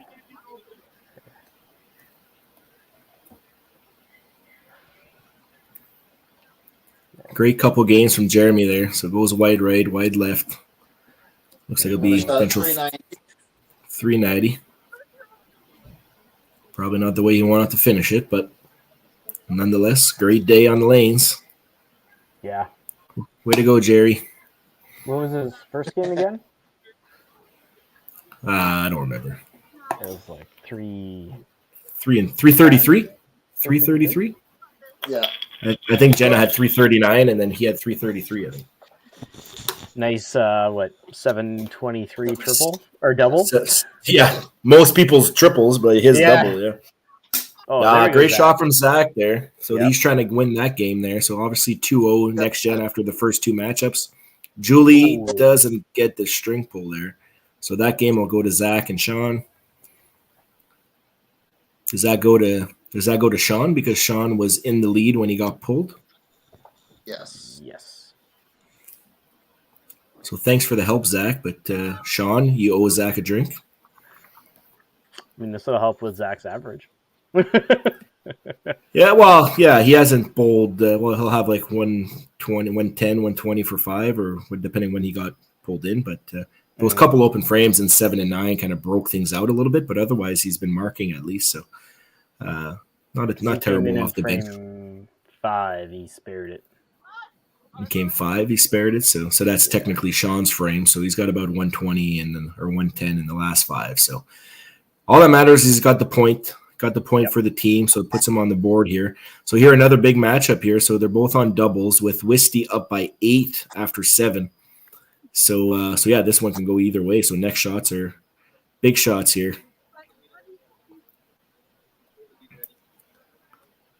Another 12-28 to 13-72 here.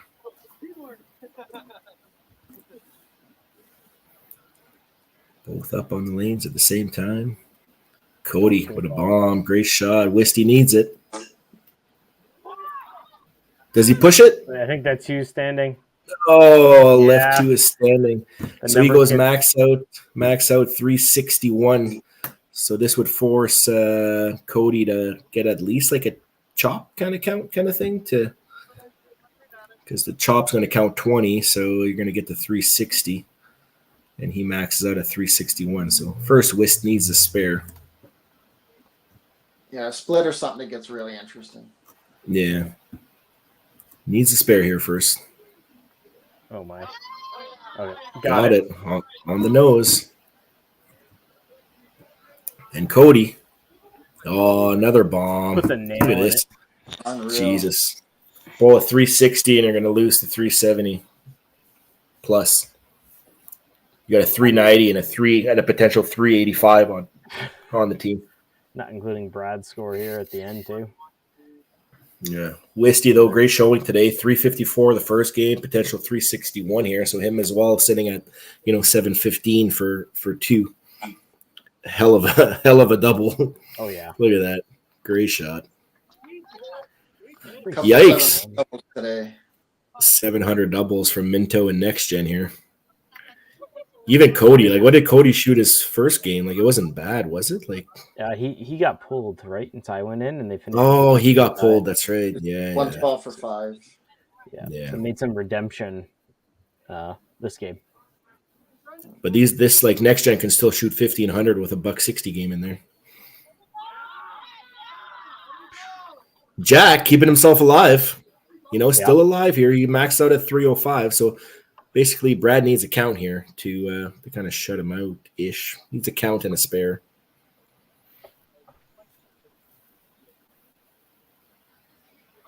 There we go. There you go. Game over there. Good shot from Brad.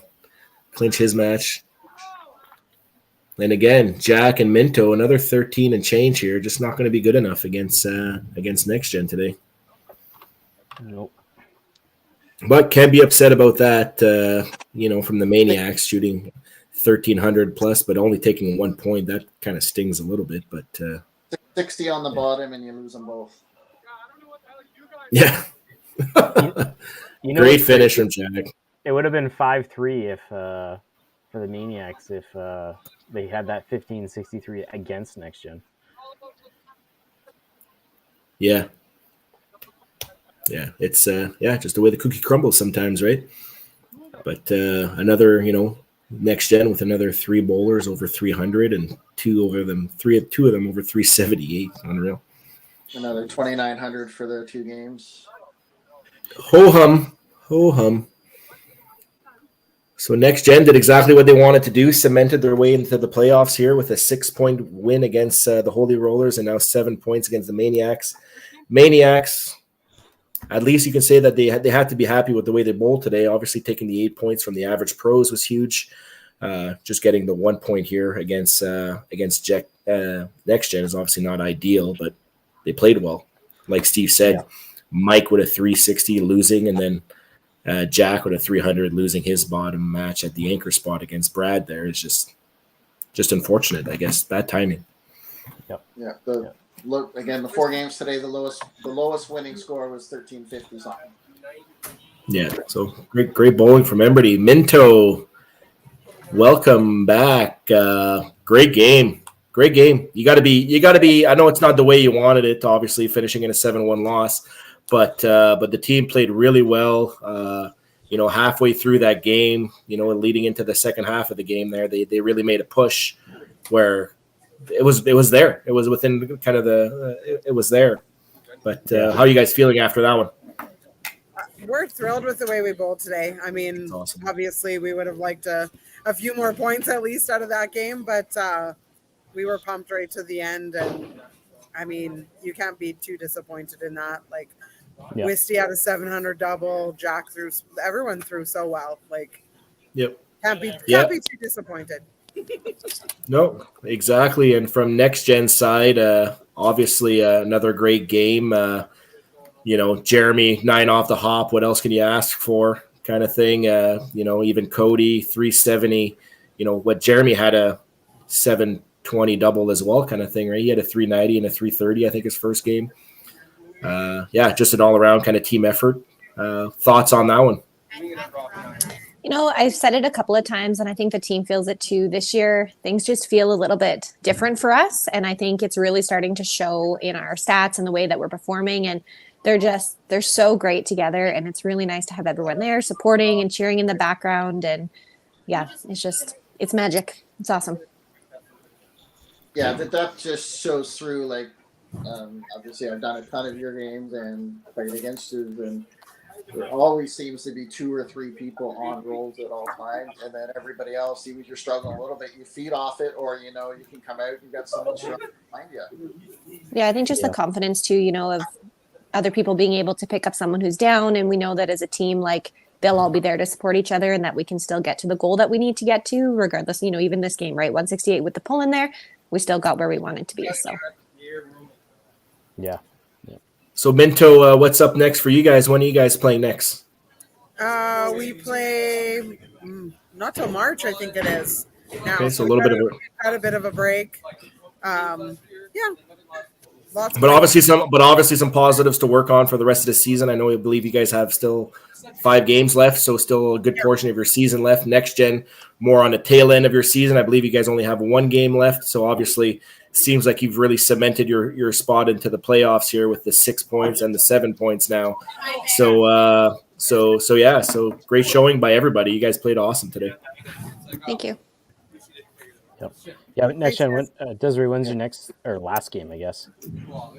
I don't have a calendar in front of me right now, and the way that my life works, I need to go 1 week at a time. So I don't know. Anyone honestly should don't have. Don't ask me. If anyone should have that, it's probably me. So, but I think it's a couple weeks, to be honest. I mean, I can actually find out. On February 18th, you guys play Average Pros. That's it. There you go. Well, best of luck to both your teams as you guys finish off your seasons. Maniacs, you guys played super awesome, so I look forward to watching you guys finish off your last 5 games of the season, hopefully make a push for the playoffs. Thank you. We're really looking forward to it. Yeah, good job, guys. Thanks, everyone. Yeah, best of luck, guys. Everybody. Hey, bye. Bye. All right. Yeah, so that was exciting to watch, and certainly helps make next week interesting for us. We've got 3 games, and it starts against the Holy Rollers. We play the Holy Rollers in Venom, our first 2 games next week. So that's make or break for us. Yeah. If you start looking forward at the schedule, all the teams, like you said, you guys are kind of at the bottom. So every team that you're going to be playing against is ahead of you. So it's all teams that you're going to have to beat at one point, right? So, but still 7 games left. You guys have the firepower to do it. And you got Matty H fresh off his club tour victory there. Hopefully he'll be able to fire everybody up too. And that'll be some good practice for a lot of the Mayhem team that will be coming up to Timmins in a couple weeks as well. So hopefully we see you guys play well next week. Yep. I hope so. All right, and I think I'll be doing it. So I'll be back by then, hopefully, assuming no flight issues. So there you go. I will be coaching at the same time, so you'll probably have John or someone the first 2 games for interviews and stuff. That I'll be in the building.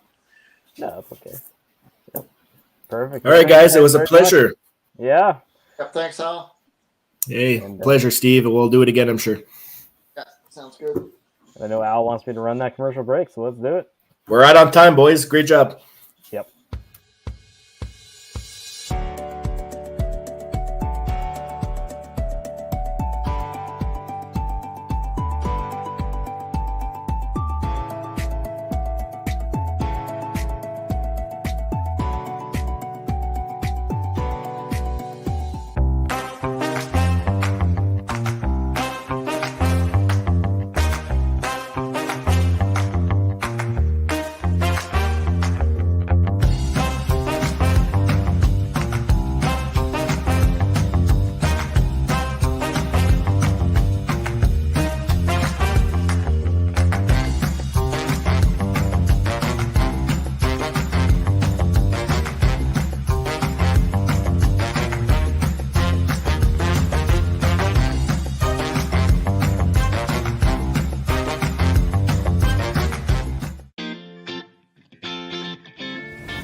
Cargill is proud to be supporting a truly Canadian sport like 5-pin bowling. We look forward to watching some great competition from many competitors and bowling centres across our country.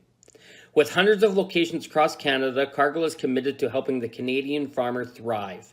Whether it is selling commodities, getting agronomic advice, fertilizer needs, crop protection, and marketing expertise, Cargill is here to help. So please enjoy this bowling. Thank you.